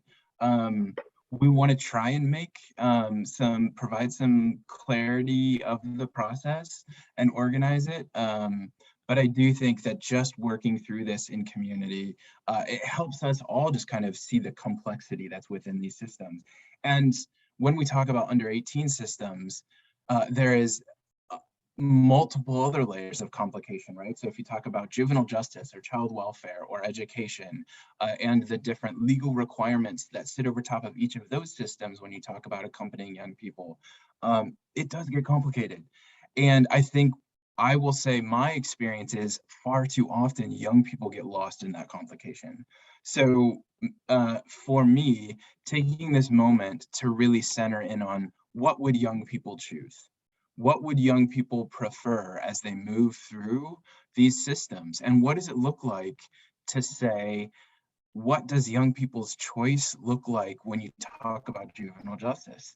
It's a complicated conversation, and we didn't have nearly enough time for it, right? But that's similar to child welfare. Another thing that we really tried to every single time we had a conversation was ground ourselves that we are trying to create the ideal system. We are trying to remove ourselves from the reality of the current system and talk about what is our vision? Where do we want to go? That is an incredibly difficult exercise for anybody that has worked in this for any length of time. But I will also say that we heard directly from young people that were currently going through the child welfare process or currently engaged with juvenile justice. And doing that imaginary process can also add trauma and harm. And so we just want to acknowledge that, like, our intent and our impact were different at times, and we're trying to improve and get better as well. And that so much amazing expertise and vulnerability was shared through this process to get to the results of some of this work. So if you go to the next slide, Laura, this is basically what that visual was, just written out kind of on the different pathways that represented there, right? So within the under 18 system, there are very specific touch points of saying your referral will actually go directly to child welfare, right? You come in contact and then you connect with that child welfare system, or you go directly to family reunification, or you know, what is that connection point into juvenile justice? But this is just some of the examples that the different regional teams work through to elevate how they saw young people choosing to move through the system. So again, lots more context behind that, lots of really, I think, important conversations that were elevated through these system modeling conversations. But this is the foundations that we then used to say, all right, if this is the case, how many young people will choose each pathway? And that then drives some of the unit numbers when you also combine that in with how many young people are in your region. And that will spit out the results of the units that we are going to be projecting out. So let's go to the next slide, Laura. And I think this is me passing it back to Annie, but we also did want to pause and Matt, C1, if there are any other questions came up, or if there's anyone that wanted to jump in and either share their experience, because I know there are, I think I saw last count like 190 people on the call. A lot of you went through this process with us. So if you want to share your experience, elevate a question that you have for us, make sure we touch on something that you saw as critically important that we haven't elevated yet, please do let us know. This is Matt. There hasn't been any questions posed in chat yet. Actually, one just came in that you can take a look at, but I'll keep my eye out. Yes, I see a question here. Will there be any mention of a specific action or a few actions to impact a policy, procedure, or training? Yeah, we have some recommendations, kind of high level, especially on the policy side, high level recommendations that have come out of this, which we'll be sharing in just a few moments. And I think that it's important that this is ongoing work. So we want to, one of the biggest things I think from a policy and program design perspective is that we keep the momentum going. We're going to keep touching on this, but we have youth leaders and young people engaged from all across the state that helped us design this. And now, you know, when we look to 2022 and implementation, young people still need to be front and center and have some of that shared power and decision making in terms of how this all gets rolled out. Did we notice any differences among regions, and will that be part of our recommendations? Is the question I see in the chat. So the short answer is yes, and I think we'll talk a little bit about that, but we have vastly different regions. If you remember the map at the beginning of the presentation, we can pull it back up at the end if needed. I think that there were a lot of different pathways that existed in metro regions versus rural regions and everything in between. So one of the biggest things that I can share, because I led a lot of the conversations in Eastern Oregon, is that, you know, there was a lot of discussion around when we said like what needs to exist in an ideal system. And again, that's hard sometimes even for us, but for people really entrenched in the work just to think about, well, that doesn't exist today, so we can't have that in our system. But we talked a lot about drop-in centers or outreach, especially including mobile outreach, like someone who could go to a young person and get them somewhere safe, like a drop-in center for part of the crisis response system. Because what we're hearing from providers, and even more importantly from young people, is that that doesn't exist in a lot of areas of the state. And if you look at the map, like our Eastern region, we had folks from the whole eastern part of the state. So we had people from, you know, Umatilla County at the, you know, north part of the eastern region, and then all the way down to Malheur in the southern part. And so if a young person was experiencing a housing crisis and in the southern part of the state and the nearest drop-in center was all the way up in Umatilla, that's not helpful, right, to them. Like, so, and we actually heard from a young person currently having an experience of a housing crisis and having to hitchhike for days to get to a safer place. And I think those kinds of design, you know, feedback and information is really what shaped a lot of our pathways and what needs to exist. All right. Anything else? I'm curious, and we don't have to, you know, you can drop this in the chat anytime, but folks who are here, I've seen several of you who participated in this process. You know, if you feel like this is an accurate reflection of the process and what we went through, or, you know, any reactions or thoughts as we go are certainly welcome, and we can talk about them at the end. And I would just ask, go ahead, sorry, Dave. Annie, jumping in. I think Chris did also ask if it will be broken out by regions, and it absolutely will be. Like, as far as you'll see in the section that Annie's just going to walk through, that there will be specificity of what are the different units within each region. And the other thing that I will build on is even within regions, you're talking about some communities that were super rural and had a lot of a distance to cover and a lot of space between programs. And then you had communities that had a lot of urban centers where a lot of the work was built off of. And so there are different starting points for where this work is moving forward for communities. And there's nothing wrong with that at all. But you will see the differences in how communities prioritize different housing types, different navigation support, which is really kind of that entry level of like, how are you connecting with this system and how are they helping you make your way through to different connections. So that will be evident, and we're happy to talk more after this report about kind of what it might mean for your community. Great, thanks. All right, so Matt, you can go ahead and pause us if any other timely questions come through, but we'll also have another opportunity after we talk through some of our projections and recommendations to open it back up. So Laura, go ahead and go to the next slide. So a lot of the work that we did that includes kind of our units, and when we say unit projections, we mean housing and services. So sometimes that means an actual physically built structure or unit. Sometimes that means rental assistance. Sometimes that means a bed in a short or long-term crisis response situation. But we wanted to get our arms around the need, like, and break it out regionally. So you'll see here, you know, our color-coded table that corresponds to the map, which again, we can pull up at the end.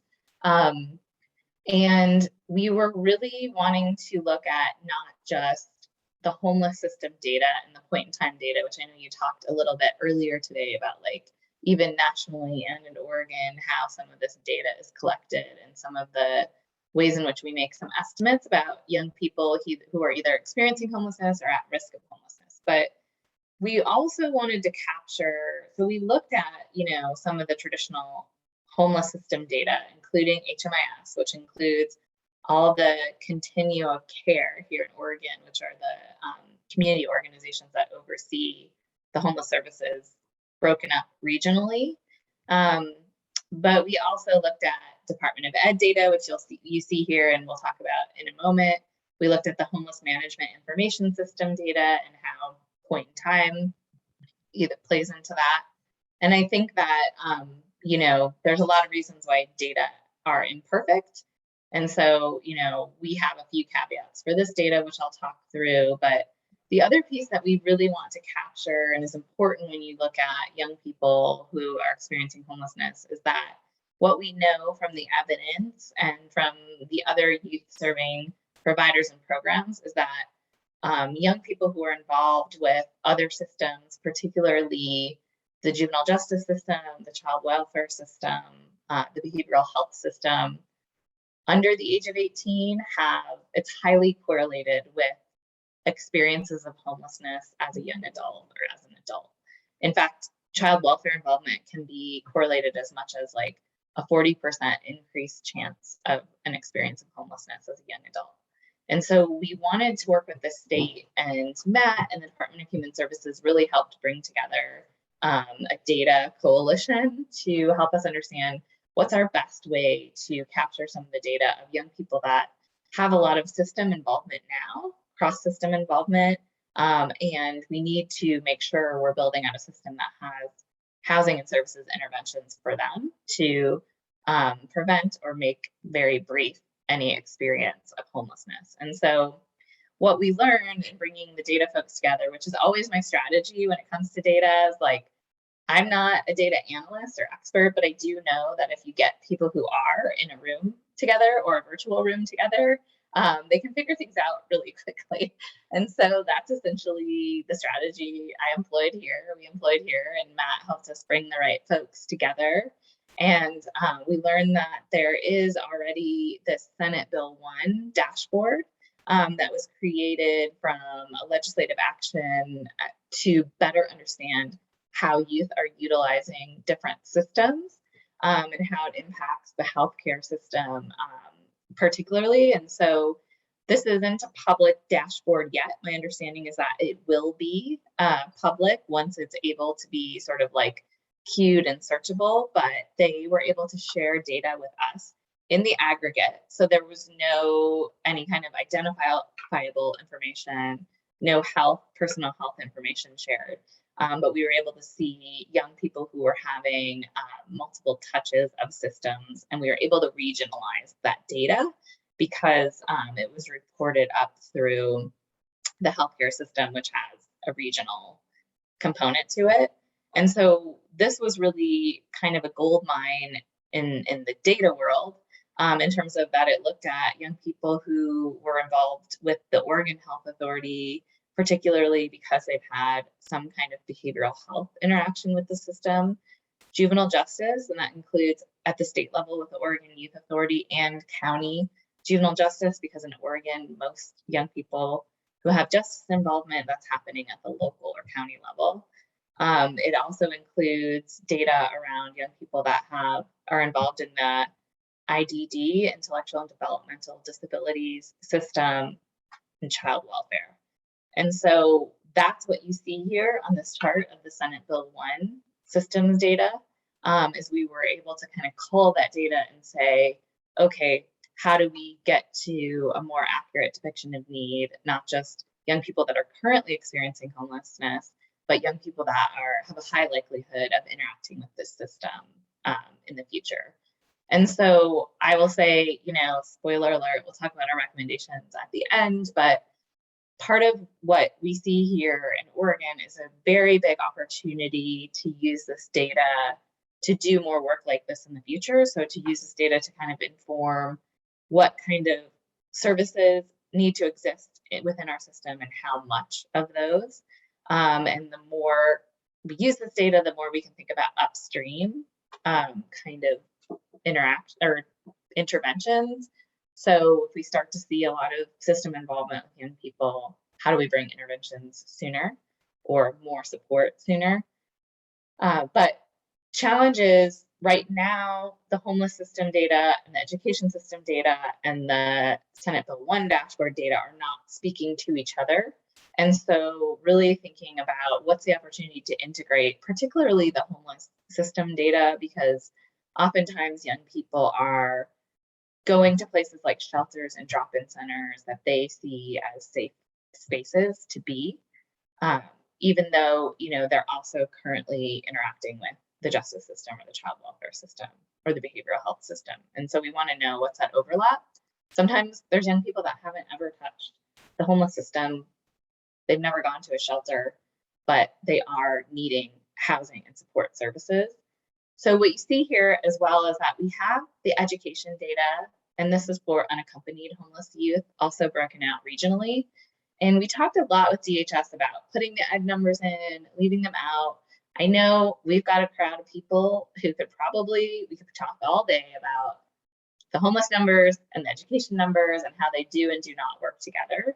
But ultimately, because we don't have the ability to deduplicate this across systems, and we do suspect that there's a pretty high overlap of young people that are showing up in the statewide system data and the homeless data that are also counted, not 100% overlap by any means, but are also counted in the education data. And so because we don't have a good way to not double count those young people, we left them out of the analysis. So this total here, this 8,278, doesn't currently include the education data, but ODHS felt strongly that they wanted to include it in the summary here because it speaks to the fact that some of our numbers and estimates are likely lower than the actual need reflects once we can understand a little bit more about this overlap with the education and homeless system data. And I think as an aside, we've talked a lot as an organization here at CSH and in the field of generally understanding this space or this Venn diagram, I'm a visual person, of young people counted in education data and the McKinney-Vento numbers, and young people who show up as touch points in the homeless system. And just understanding globally is that, a 30% overlap, a 50% overlap, so we can start to make some more educated assumptions around what we think that overlap is. So from this data work and these data conversations in Oregon, I think we've planted the seeds of a lot of really big systems work ahead. So I wanted to that was my 5 minutes on data for the data folks out there. And I think I just want to provide this framework because some of what we're going to talk about coming is looking at how we use this data to get to our unit need and cost assumptions. Okay, so do you want to move on to the next slide? There's a quick question, Annie, that was tossed out, but asking about a breakdown by race and ethnicity. Yes, so thank you for asking that, because I think that's really important for how this work gets implemented. we have included that as one of our top recommendations. Currently, we didn't have the ability to break that out from the data sources we are using, but it's pretty critical because what we are seeing in the data, the HMIS data in particular, is that there's an overrepresentation of BIPOC youth in our homeless system. And so we want to target our housing resources in that same way. And I think there's a real opportunity for that to be part of how this work gets implemented. But thanks for asking that question and lifting that up. All right, you can go to the next slide, Laura. I want to make sure we stick to our time. Okay, so if you all remember the house image that Derek pulled up briefly in his portion of the presentation, how we talk about this with communities and with young people is thinking about, okay, there's the front porch when a young person experiences a crisis around their housing and what needs to exist there. And they may or may not ever come into the homeless system. Maybe they don't need to stay at a shelter. They just need to talk with someone, figure out, some mediation, a connection to another safe adult or family member, and we don't need to bring them in, quote unquote, to the system. And so we talk about that as well as when that crisis intervention needs to exist. So, whether that's a shelter, a drop-in center, an outreach worker, that falls under our front porch part of the system. And crisis housing, this is short-term housing. And so sometimes this is a shelter bed for 30 days. Sometimes it's a host home or a transitional housing intervention, but think of this as shorter term, like typically around the 3-month or less mark. I want to just call out, because there's an asterisk here with the Central Gorge region. So that particular region, they actually modeled transitional housing as their own pathway. And you're going to see that reflected in our cost data. So it looks like a blank in this report out, but we captured it between our crisis and long-term housing and the unit counts and the cost data. So I just wanted to say that so people didn't get hung up on it. But I think that what I want to mention here is our hope for this is one, just again, we reiterate this a lot, is that this is really about what needs to exist in the ideal system. And so, there's a lot of programmatic changes that would be required to make this possible at a statewide level and within the region. So, for example, there's some places in rural Colorado, I live in Colorado. Some places in rural Oregon that don't have any drop-in centers. So there's a whole bucket of work that goes along with creating that infrastructure and that programming and staffing it. And those numbers are reflected here. So thinking about this can be adding new interventions into communities. It can also be building off what you have. When I talk about programmatic changes, some regions said we need more units of transitional housing, and we're really digging in. What do you mean when you say that? Because you might have transitional housing now, but it's like 30 days and there's very specific eligibility criteria about young people that can use that. And so what we actually may have heard is we need longer term transitional housing. We heard a lot of that. And we need it to be as low barriers possible. In other words, any young person can access it. It's not just young people who have child welfare involvement or who have behavioral health needs. And so that's what I mean is like, it's not just checking the box of like, okay, we have 15 units of transitional housing, we need 25 more, let's add it. It's also what kind of programmatic changes need to take place to make this vision real. And that's going to require more conversations at the local level. I don't know if you have anything you want to add there, Derek.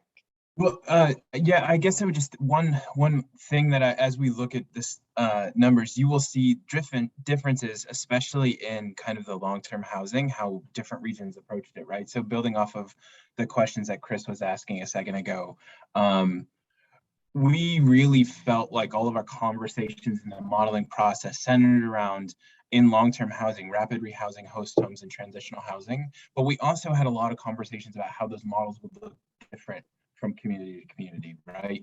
And so some places, when you look at like Southern Oregon, really prioritized transitional housing as a long-term housing solution. And other places really looked and leaned at like more of an even split, while still others said rapid rehousing wanted to be more of the main pillar, right? The big thing that we would elevate is that this is the first conversation and was definitely not exhaustive of the partners that should be giving information to help us unpack what do housing solutions look like in your community. So we think of this as a starting point, not an end point. And so take this as a beginning place to continue having conversations about what this looks like in each region.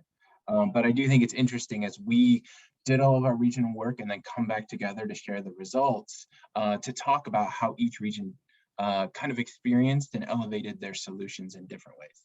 And so just wanted to kind of call that out. You see that in every different kind of layer, from front porch into crisis housing into long-term housing. But I think when you go across and look at like, okay, what is Metro recommending versus what is Central and Gorge recommending, you really see some of those differences in like the interventions and percentages. So just wanted to elevate that as a key point where you'll see some of those regional differences. Yeah, thank you, Derek. And I saw a couple notes in the chat, and I meant to mention this at the beginning of our presentation. For those of you like furiously taking notes or screenshots, because I know we're like putting a lot of numbers and analysis in front of you. Yes, we are going to make this entire presentation and slide deck available, including more detail in an appendix that shows how we did this work in each region. And Matt's going to post that on the Runaway and Homeless Youth website probably early next week, maybe later today. We also have an accompanying narrative report that will be up there as well. So this information will be available for future kind of iteration and analysis and questions. This isn't a one and done deal. So don't feel like if you're like me and wanting to take notes and capture all of this, we will definitely share it. And so the other thing I just want to say before we move on to the next slide, because this is a summary here you're seeing of the 18 to 24-year-old population. And as Derek mentioned, the pathways and types of intervention are quite different. And so it really made it important to split the conversations into two. In some regions, we had dedicated conversations and meetings just for the under 18 versus over 18 population. But our hope for this is that it can really also help to set, when you think about policy creation, allocation decisions, and programmatic design, which, you know, we already had quite a big legislative session this past year for funding allocation for young people, including rental assistance and host homes. And so what you see here, if you look like broad strokes, and you want to use this for directional alignment, is of the total sort of housing inventory need, about, you know, roughly a third of that, I'm sorry, 2/3 of that is in long-term housing. So if you want to start thinking about, okay, what kinds of interventions are young people telling us they need? What are we hearing from community stakeholders? Our hope is that this can be used to inform some of that. And so like with the host home funding, for example, you see a small number of indicated need here in the crisis response or short-term host homes, but a pretty big amount of that inventory comparatively, we heard from communities needs to be offered longer term. So I think, you know, if you put the numbers aside and you can look at, you know, sometimes I think of turning this into a pie chart. Think about where we are hearing from young people and from communities that intervention is needed. So you can go to the next slide. So this is same slide, same process in terms of looking at the data and then the different pathways identified at the community level and putting the numbers into the inventory that's needed. And what I'll say here is that we see an even bigger bend toward long-term solutions. So almost half are indicated to be this longer-term housing, which might be something we've typically thought of as a more short-term intervention like transitional or host homes. But what we heard overwhelmingly from young people was that this really needed to be longer, and there were a lot of artificial time limits when it came to especially the under 18 population. So like in some cases we heard from child welfare partners, you know, that a lot more time was needed to do things like provide mediation and reunification services to a young person and to their family. So, you know, sometimes it's like they really need that kind of pause and cooling off period, the young person and the family potentially, or we really need that young person to be somewhere stable and safe while we're identifying potentially other kin or family members that they can reunify with, so they're not transitioning into the adult homeless system. And when you have housing interventions that are limited to 30 days or 60 days, it really makes that challenging to dive into that work. And so I wanted to just take this opportunity to emphasize the need for longer term interventions, even more so we heard in the under 18 system. So you can go to the next slide here. Amy, as you're jumping in, I know we're running up into our time frame, and there was an important question about engagement with tribal nations that I wanted to elevate. So the question was, we did this in a breakout in regions, but what was the engagement with tribal nations across the state? And I think that's a fantastic question. And I would say it's definitely a place where we would love to improve this process. There was engagement from different levels of leadership at the beginning, and then how that process continued, I think definitely would be regionally specific and not always as deeply or as consistently as we would have liked. So when we talk about recommendations moving forward, I think a much more intentional focus on leaning on tribal leadership and following the guidance and expertise of tribal leaders as we moved into what does this mean for young people in their nation, and what does that mean, and how do we kind of bridge the gaps between system responses there and align that that we really need to grow, to be frank. I think that there's a lot of work to do, and I think it's a really important question to continue to drive this work on. But I wanted to make sure that we responded to that, and because I think there's a lot of questions, which is great, coming up in the chat. That's wonderful. We won't get to all of them, but I wanted to make sure we called that out. Great, yeah, thanks, Derek. I think I should have started with the recommendations because y'all are pulling them out, but definitely more engagement needed there, and I can talk about it briefly. And this is just a visual snapshot for those of you that are visual versus looking at a table with a bunch of numbers. And you can see this orange part of the bar is that longer term housing intervention, just to kind of show it's different in each region, but it still is the biggest part of the bar in a lot of places. So let's go to the next slide. So this is our cost modeling, and I'm not going to spend a lot of time. I know you all can go back and go through this. Really what I want to say about this particular piece of the puzzle is, you know, that we worked hard with Matt and with other Oregon providers to do some surveys around cost data. So we could have really Oregon data, but again, when we look at the work that we need to do to get more granular to a question that came up earlier, there's a lot of difference between cost of housing and services in rural parts of the state versus metro parts of the state. And so we were taking statewide cost averages for this particular analysis. But I think when you're really looking at making allocation decisions at the state level, you'll want to do a more precise cost analysis for that particular county or region that you're working in.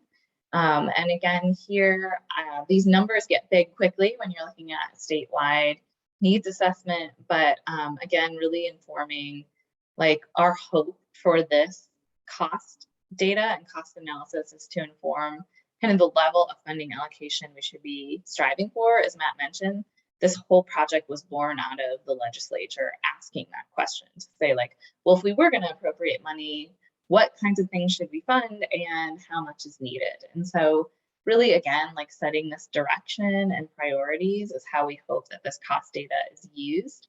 And I'll also say that the scope of this assessment covered costs for the 18 to 24-year-old system, and that's what you see reflected here. We really didn't feel like, we feel like more conversation and analysis is needed in order to project costs for the under 18 system for a couple different reasons. One is we didn't have super deep involvement from child welfare partners consistently across all of our regions. We had it deeply in some of our regions and less so in others. And that's really needed to inform what kind of unit and interventions are needed. And then The cost considerations are much different for the under 18 population because of more robust licensing and staffing requirements. And so we'd have to really look more granularly at some of those requirements in Oregon to project those costs. But again, our hope is that this can be used for policy and allocation decisions. A few things are already on the table for 2022, including how rental assistance is allocated to what activities and how much of it, and then the host homes demonstration. So we can go to the next slide. So in terms of recommendations, I think we've talked a lot throughout this presentation and with ODHS about the capturing the momentum and opportunity around the youth leadership and engagement. I know we're going to hear from young people after this, and I'm very excited for that. But right now, we're working to create a statewide youth advisory board here in Oregon, and we want to make sure we don't lose the engagement that we had from young people throughout this 18-month process by kind of waiting too long to set that up. So I know ODHS and Matt's team are really looking to capitalize on that and move it forward, and that means coming up with systems internally to provide compensation. That was one of our core values of this assessment, that young people needed to be at the table and they needed to be compensated for their time and expertise. And we worked hard with the state to make that possible. And we're hoping that this will plant the seeds of the state being able to do that as part of its regular programming with young people. And then also looking at, because so much of this is focused on housing interventions are needed, how can the Department of Human Services partner more closely with Oregon Housing and Community Services, also known as OHCS, to use this information to implement, and also the youth advisory piece. So the last thing we want is for DHS to have a youth advisory board and housing to have the youth advisory board and not really have those things connected. Can we have one advisory board that's really advising both departments and decisions? Again, build off legislative momentum. So it was a big year this last session for young people, and now we have a lot more information and a lot more youth-led design components for what else needs to be funded and the appropriate funding levels as opposed to what's currently being funded in Oregon.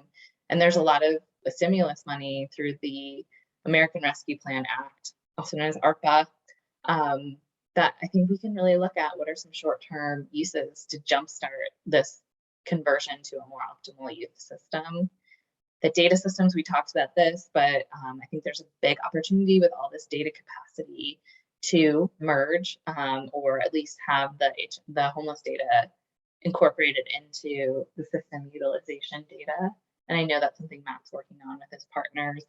And then centering equity, so really adding to our analyses and data systems to disaggregate this data by race.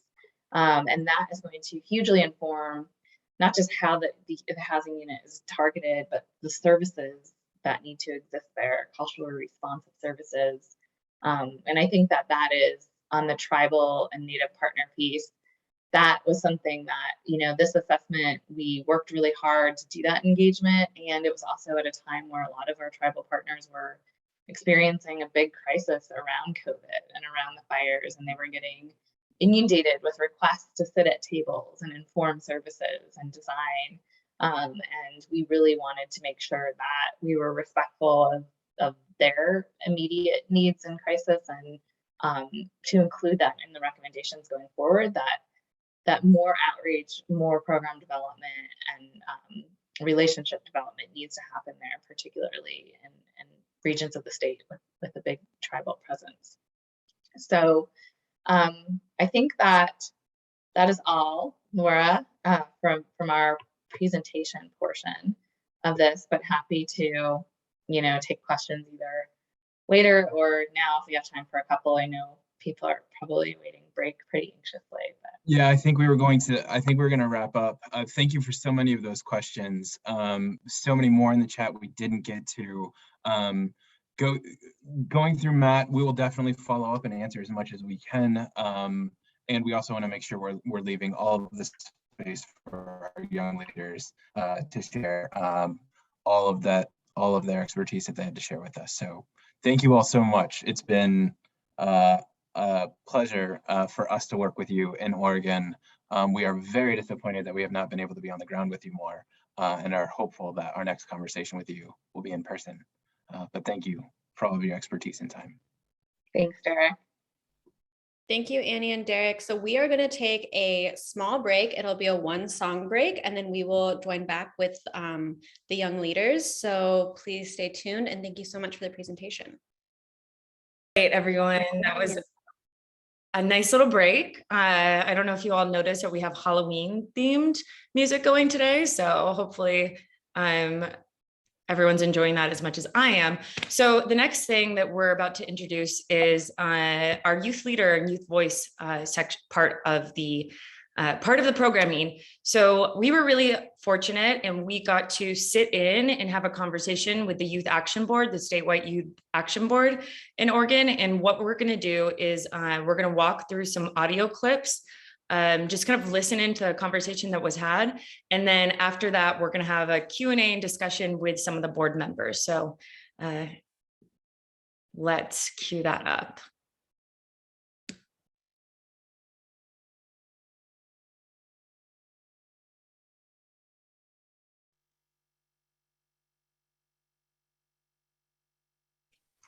The purpose of the Youth Action Board is to spread awareness around youth homelessness through empowering youth to share their voice and experience, collaborating with youth in other communities and share innovative solutions, diminishing homelessness, and providing a platform for you to be heard by community members, organizations, and state officials.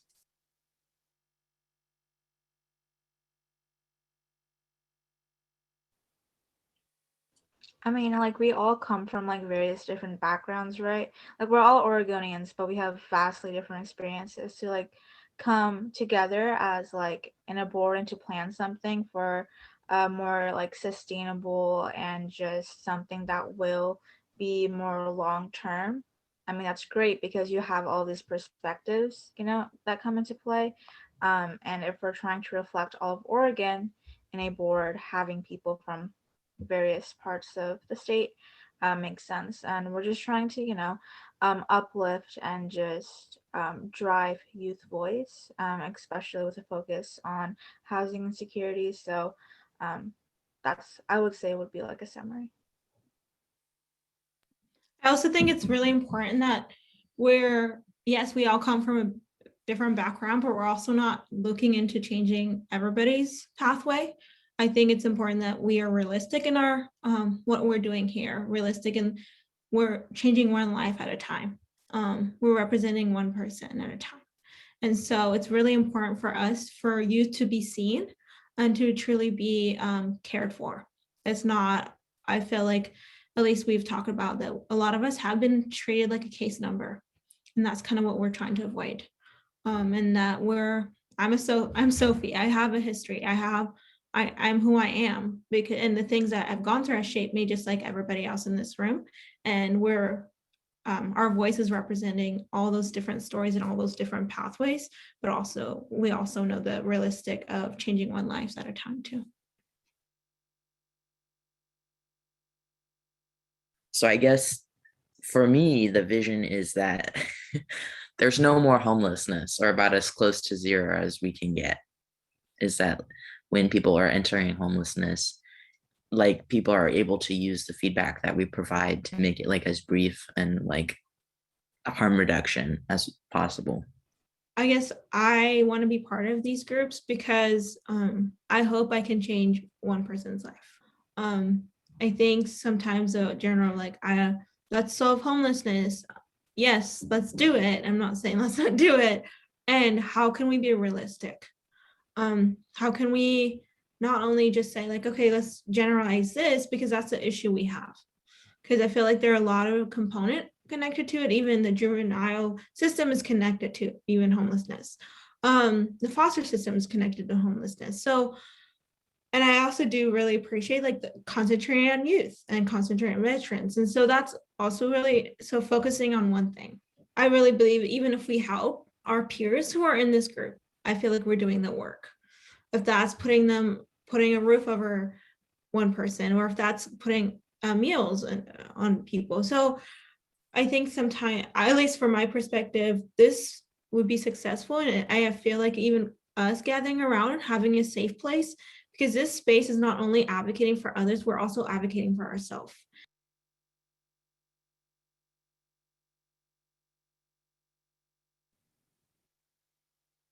I think just like have an open mind and to listen, because we don't listen enough as people. And we always have these, you know, like prior opinions and thoughts. I think if you're listening, just hold them at bay for a little bit, you know, and just have an open mind and listen. I think that a lot of service providers pour a lot of energy into like helping, and they'll be disheartened of like in the past they've been like, when you are critical, they get disheartened that they're like, I'm pouring all of this energy into it and it's not working. Like I'm fighting against the system. I'm fighting against like, it seems like the people that I'm serving like are not grateful. So I guess my message is to service providers of like, that if the energy is directed like where the youth are telling you to direct it, then it won't be wasted. Like your efforts are totally appreciated and they need to be with us like in the direction that we're moving. Otherwise, it's kind of part of the problem. And like we do appreciate our service providers and we need them on our side.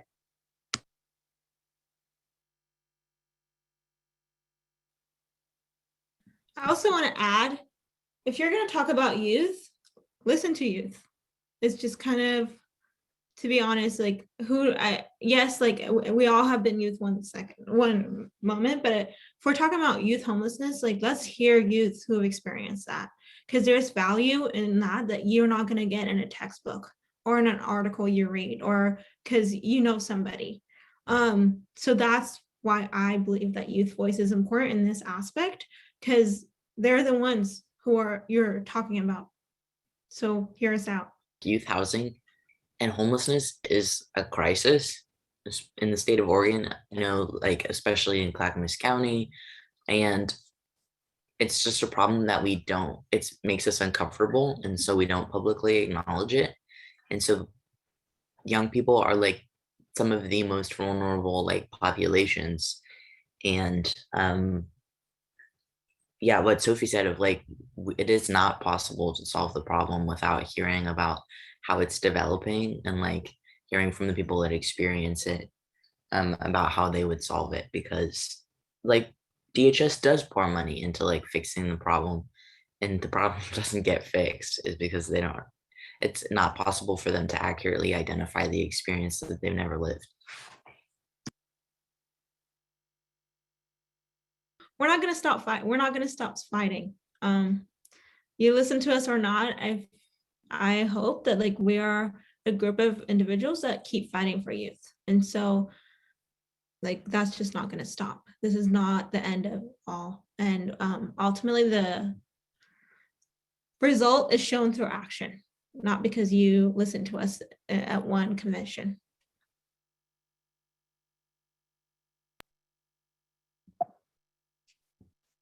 All right, I think that's such a great way to end that section. And we have some of the youth board member or the youth that were in that session here. And if you all want to take over and continue that conversation. Yes, thank you, Laura and Robin. Sophie, Matthias, and Chloe, do y'all want to hop in here? Hi, Chloe. I'll wait for Sophie and Matthias to hop in too before we get started.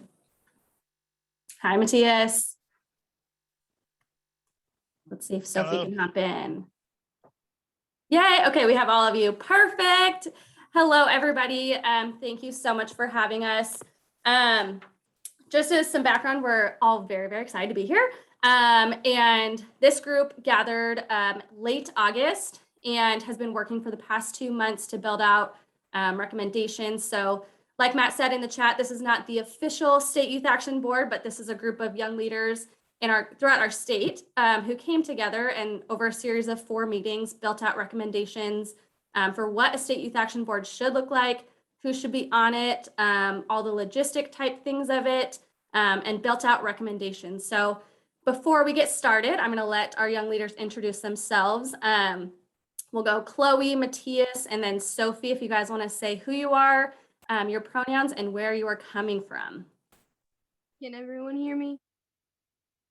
Okay, my name is Chloe Spencer. I am president of the Youth Action Board for Marion and Polk County, and this hopefully, my pronouns are she, her, and I am really excited to be here.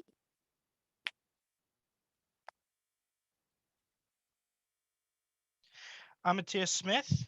My pronouns are he, him, and I'm coming out of Eugene, part of the Youth Action Council down here for 15th Night.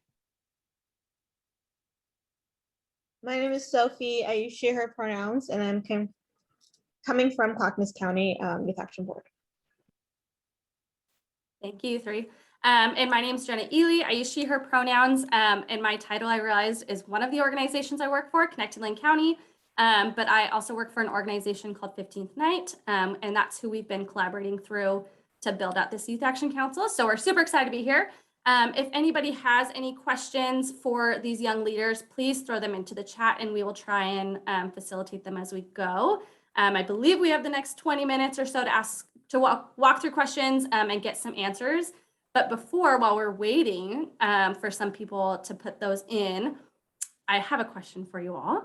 And my question is, what has it meant to you to be a part of this project? And I guess second part is, how do you foresee it moving forward? What are your goals for it to move forward?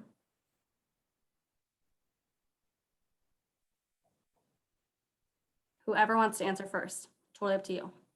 I think it's been a lot to me to be a part of this. It's going to help empower youth voices in parts of the state that they don't really have a voice, I think. And it's an opportunity. It's also, I think, an opportunity to give kids a chance to learn like leadership skills and stuff.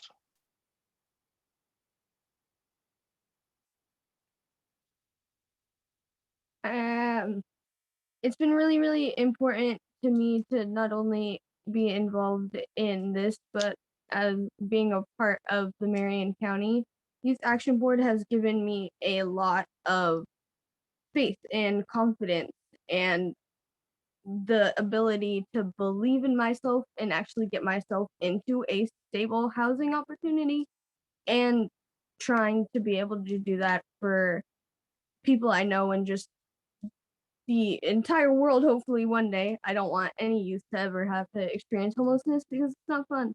And out of this, honestly, it's very optimistic, but I say that I want to change the world because I really do. And hopefully one day the world does change and youth won't have to experience stuff like this anymore.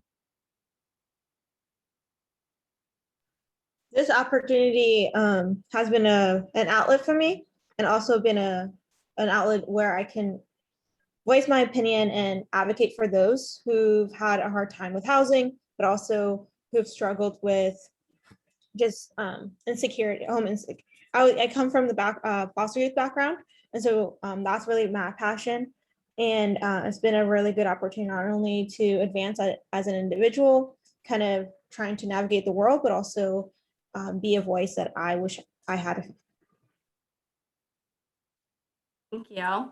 There is one question in the chat I see, and feel free to answer this if you feel comfortable. But Glenda is wondering if any of you have experienced any type of discrimination while finding housing, and what kind of housing discrimination that has looked like. Mine is rent is too high. Can you explain that more, Matthias? It's just too expensive. Really is the simplest form. Even for, I don't think I could afford a studio right now if I wanted to move out. Thank you. I experienced a lot of different kinds of discrimination. Being homeless, just there were a lot of people who wouldn't let me live with them because I was too young, or there were, when I was living in homeless camps, there was a lot of people who weren't letting me camp with them because I was a liability. Because I am a small young female, I was a liability, or they didn't want to somehow get in trouble for letting me stay there. And that left me alone a lot of nights on the sidewalk by myself, which is much more dangerous. But experiencing discrimination for being young, but also a female, and then being homeless, the different kinds of things that I experienced, I was looked down on because of those, because I got into a lot of things that I shouldn't have, and I wasn't making smart decisions, but based off of that, I wasn't allowed to stay anywhere. Thank you, Chloe, for sharing that. Okay. I am gonna go on. I see another question from Carol. So first of all, I want to elevate. She says, you all are wonderful and making a difference. And I would just like to elevate that yes, you and the rest of the crew have been absolutely incredible throughout this whole experience. And her question is, do you think that there are youth whose voices we don't hear? Yes, definitely. Yeah. Do you guys want to share more about maybe whose voices we're missing? Or whose voices often are unheard? I think a lot of voices are unheard in the system. And I also believe that like we might have the resources, but I also think one thing we lack as a state is a lot educating the resources we do have. I am a big firm believer that the resources as good as you make them. So we can develop resources, we can have programs, but if the group we are trying to target doesn't know about it, it's not going to be as great as there's no point of it. So I think one of the things is like, yes, there are a lot of youth who don't know about it. I know I didn't know any of this existed my high school year. And my high school counselor helped me a little bit navigate it. And then my job helped me I just went to a meeting and that's how I found out this whole thing. And so I think a lack of education, a lack of marketing aspect and the programs we are creating for the youth, it's not getting to youth.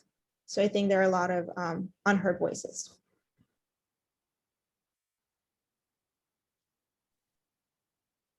Thank you, Sophie. Chloe or Matthias, did you want to add to that? I think there's a lot of unheard voices that get stuck in the criminal justice system, and then becoming institutionalized at a very young age. My significant other is part of the criminal justice system, and it is really, really difficult, not only trying to get out, but if you don't have good family to get out to. And I feel like a lot of voices get lost in kids falling into addiction at a very young age, and then they lose sight of what they can accomplish, and they lose a lot of confidence, and they lose a lot of self-worth, and then they don't try to pick up their life after it has since fallen, or something has happened, or they fall into drug addiction. And I know so many people, and it sucks because their voices matter, but almost everyone that I know who is homeless became homeless as a youth, and then from that point on they didn't feel like they had the resources or didn't believe in themselves. Thank you, Chloe. I appreciate you both sharing those. So Sophie, there's a question for you. What do you wish your foster parents had better training in or better understanding when you were living with them? For me, I wish they had, so I'm originally from Ethiopia. So in the beginning, I didn't speak English nor know the culture, the United States culture. So I wish I wasn't just expected to start saying like, oh, you're my mom, because I already had a mom. So the expectation, because I was adopted older, the expectation to just accept a family and be grateful. But I also feel like I wish parents were educated or foster homes were educated more on that basic needs of food and clothing, or going to school, and like school supplies shouldn't be something you should worship somebody upon because they gave you that. I felt like I kind of had to give something. And so love was never just a free gift. It was always tangible. It was an exchange. And so I wish that was also something. And then another thing is with caseworkers, they would come once a month. Awesome. But the thing is, when the week before they came, everything is perfect. So I wish there was more consistency in that really, how do we see the truth, what's happening in the house outside the day they come or the week before they come. So there are a lot of consistency in that. And then once, and I feel like they just kind of leave and then come. So all that. And I also had a lot of turnovers, and I know the field we're talking about, there are a lot of turnovers. Not a lot of people stay in that position. And also part of it is they don't get paid that much for the job they do. And that's a different issue that needs to be talked about. Because as a part of a system, there's already this unsustainable kind of, we're not staying that long. So there's this, at least for me, I always moving around was normal. And so, but when the caseworkers kept moving around, like changing too, that was another trauma in its own. So lack of that consistency too. Thank you for sharing that, Sophie. Our next question has to do with being able to financially support youth in an advisory role. And we've had lots of conversations about paying youth for their voice. This was a big topic that we, I think, return to almost every meeting, because it's really important to be able to pay youth for their voices and their expertise. Youth are the experts of their own experience. So I'm going to hand this question over to you all. If we are part of an agency or program that serves youth but doesn't have funding to financially support youth participating in an advisory role, what other incentives would you suggest that might be helpful in recruiting youth to get involved? Okay, this might sound a little rude, but if a youth is giving their time to advise, you need to pay them. It's as simple as that. If you don't have the funding, find it. That does sound rude, I'm sorry. But it's like you're paid to be there, so why shouldn't they be paid to be there? And it's like the best incentive. I can't really think of another one besides maybe providing them with food and other things, but even then, I don't think that's going to work as much.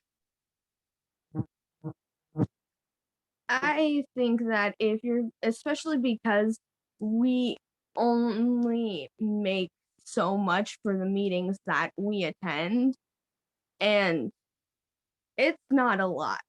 So if you want youth, especially youth currently experiencing housing scarcity, you have to find there's some sort of funding somewhere, or there's donations, there's things that, or even the only thing I can really think of is like housing, like helping with affordable housing vouchers, or like helping to, like, you can get your first month's rent, we'll pay your deposit, stuff like that. Because unless you're helping them financially or get to a place of housing stability, their time is not going to be worth it, because they have to spend their time figuring out how they're going to accomplish those things. I guess also on that topic, I would ask the question of like, would you say the same thing about your staff? Would you say like, oh, we don't have funding, then you're going to be shut down? So I think kind of the Youth Action Board not only is beneficial for other youth and voicing, they're trying to represent so many youth, but it's also helping us. I know we talked about what we use our money we make through these meetings, and a lot of us are housing, food, and insurance of some sort, health insurance. So it's not like we're going out to spend it in whatever we want. It's a really basic need that we are trying to meet, but trying to work at it too. And it's also a lot more than the payment. Yes, we're getting paid. That's awesome. Like, that's a star. And ultimately, the job is a lot more than that. The job is to voice those concerns, and the job is to bring awareness into kind of what we talked about earlier, those youth we don't even hear anything about, those unheard voices. And so, yes, we're getting paid, and the biggest job is that the representation we are trying to, the weight we're trying to carry for all those voices are not heard. Yes. Thank you all. I just want to highlight in the chat how many people are saying, yes, we should pay youth. And how many people are saying, Matthias, you were not rude to say that.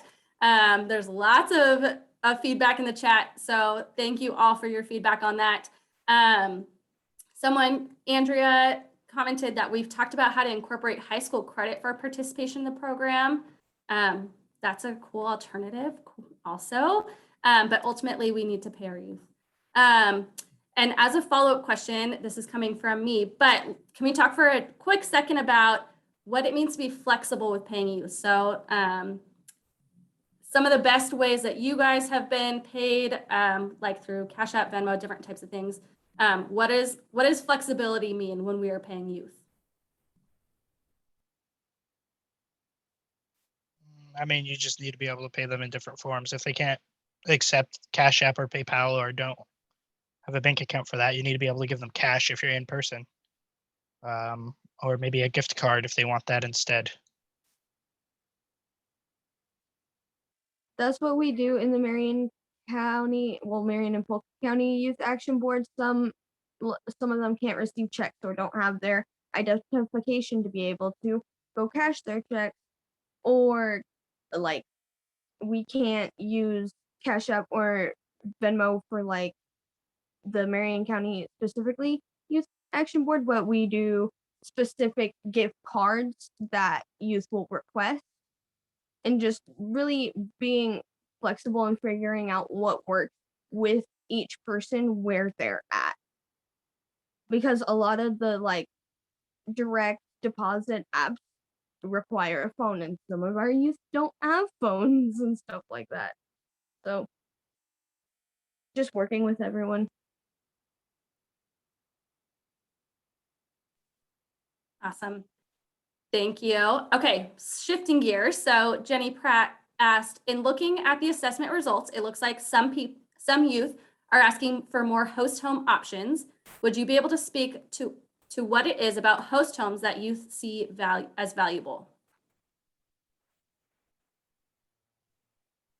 I think the big thing that host homes has been like highlighted on is because it's different from a like foster care system. Like there's not as much formal paperwork and stuff like that, but it supplies the same sort of stability that helps people get where they need to go. Thank you, Chloe. Sophie or Matthias, did you want to add to that? Okay, thank you. And this is the last question I'm seeing in the chat, unless someone else pops one in. But someone says, in my experience, it seems that gaining youth trust is crucial to making change. One, do you agree? So this is a two-part question. And then two, what do you recommend on ways to gain youth's trust? I do think it is crucial to gain youth trust, and it takes time, and it can be a short amount of time depending on the youth to years. And I really think that you need someone who's understanding of the youth, and it wouldn't like criticize or anything like that. I think that's very crucial.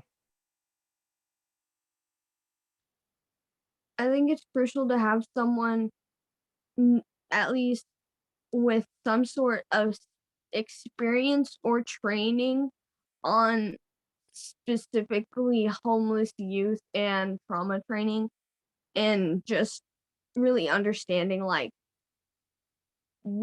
because if you haven't been homeless, then you don't really know what could re-traumatize someone by bringing it up, and you don't really know what could help build that trust or help break it down because you don't really know. I think it's also important getting to know them, but also giving them time to want to tell you. Because you can't build trust with anyone who doesn't want to trust you. But if you, instead of trying to pressure the youth into like talking to you about what's going on, just having that door open, because people they'll go when they're ready. They'll talk when they're ready. And sometimes it takes time, but just really giving, especially the youth experiencing homeless currently, it's really important just giving them that space.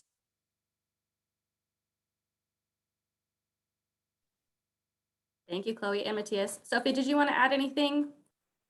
I was just gonna say, I also agree that trust is really important. I also think like time is important.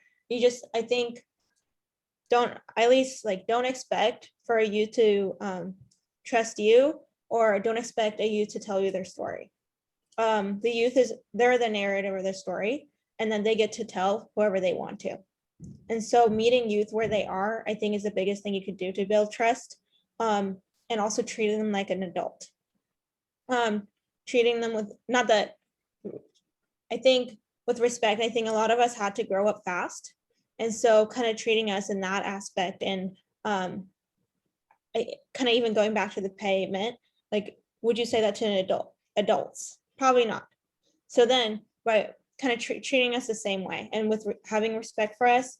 And ultimately, I would say just like giving them time and the space, and not forcing anything upon them is the best way. And be there for them. Keep showing up, even if you get the door slammed at you, you show up, because you never know where they come from. Wise words from all three of you. So Mike in the chat says, 1, this is amazing, and thank you all for your wisdom. And thinking about Matthias's comment that rent is too high, do you have any experiences or thoughts to share on rent assistance tailored for youth needs?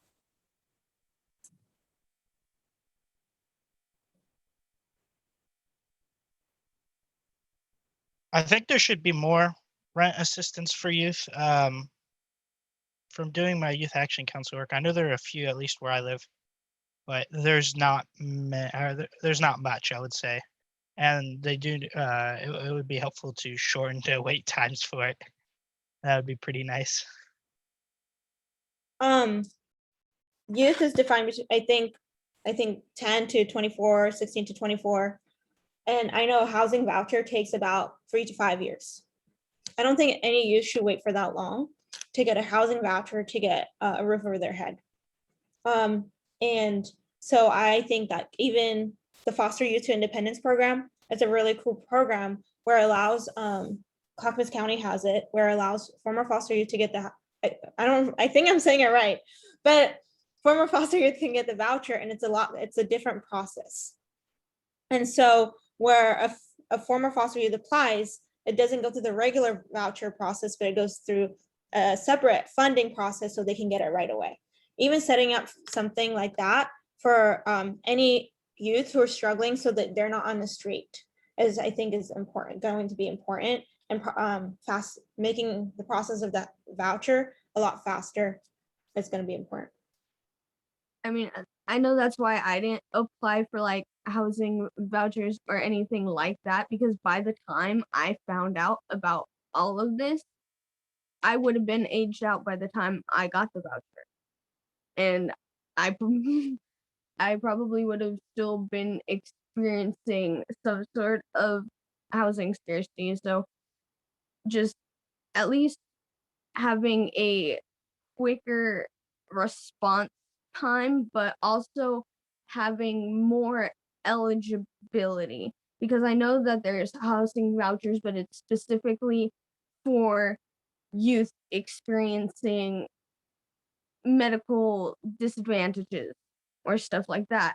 And maybe you experience medical disadvantages that affect you every day and make it hard for you to be able to keep a stable job or live in a communal living shelter situation, but you're not sick enough to get sick, you know?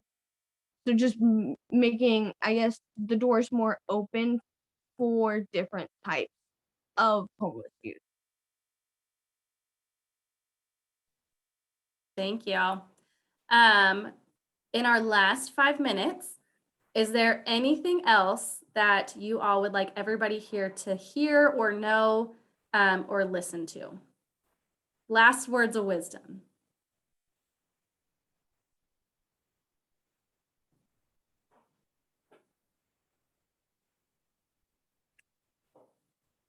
Hopefully one day I change the world. Think you will. Think you will. And kind of what I said in the slideshow, we're not, at least I'm not trying to change all homeless youth, but I think it's important that we change one life at a time. And if we're really talking about homeless youth, that's going to be really important. Kind of the butterfly effect of kindness, just like the butterfly effect of changing one person's lives at a time. And so we are all here because of the experiences, and at least because of people I've been able to interact with and have helped me through this process. And so I hope that's just kind of the effect that the programs like these have. So, and I also want to say thank you for hearing us out and being here today.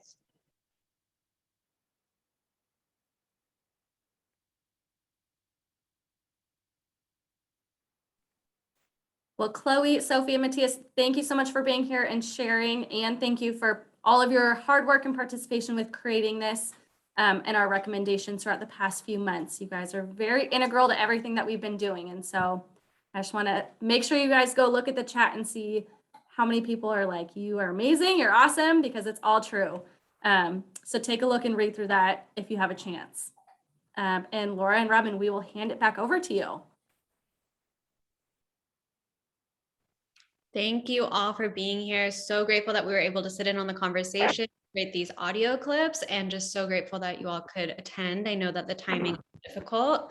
So we just have 2 slides and we really want folks to end on this really powerful panel. So Matt, do you want to go ahead and take it away? I'll share my screen. Yeah. I really want the end result and the lingering taste in people's mouths and memories to be what these 3 amazing young people propose today, and not what I have to say going on, because ultimately their perspective and their wisdom is really what I want people to remember. I'm just going to leave this slide up and mention a few things. One is directly related, so I want to highlight it. We are going to be immediately committing to the recommendation that CSH has been put forward, as well as the work that these 3 young people and their and others in regards to a youth board. And we are going to immediately start the process for creating a statewide youth action board that will be paid, and we'll be able to compensate young people directly for their participation on that. So I want to highlight that first and foremost. The rest of this stuff is probably things that people can look at a different time. These slides will be available on website, and I encourage you to sign up for your my listserv, which will be on the next slide. But there's a couple of other things to remember. That we will be having a direct cash transfer conversation, more detailed on the 7th. That will be up on the website. We are partnering with Housing and Community Services in regards to exploring and expanding our data collection better, because I know there was a lot of comments in the chat about that. And also potentially utilizing CSH down the road to do a more focused conversation, maybe more local than we were able to get to today. So we really appreciate that. You will also see that we're going to be committing to in 6 months from now, kind of a summit light to do follow up on the things that we talked about today, to see where we are, to see what has changed, to see where we may need to go. So be on the lookout for that. But otherwise, I thank you all for being here. Thank you for sticking through a long period of time. And I want to hop off of this because ultimately I'm not really that important, and the important people you just heard from. So thank you all.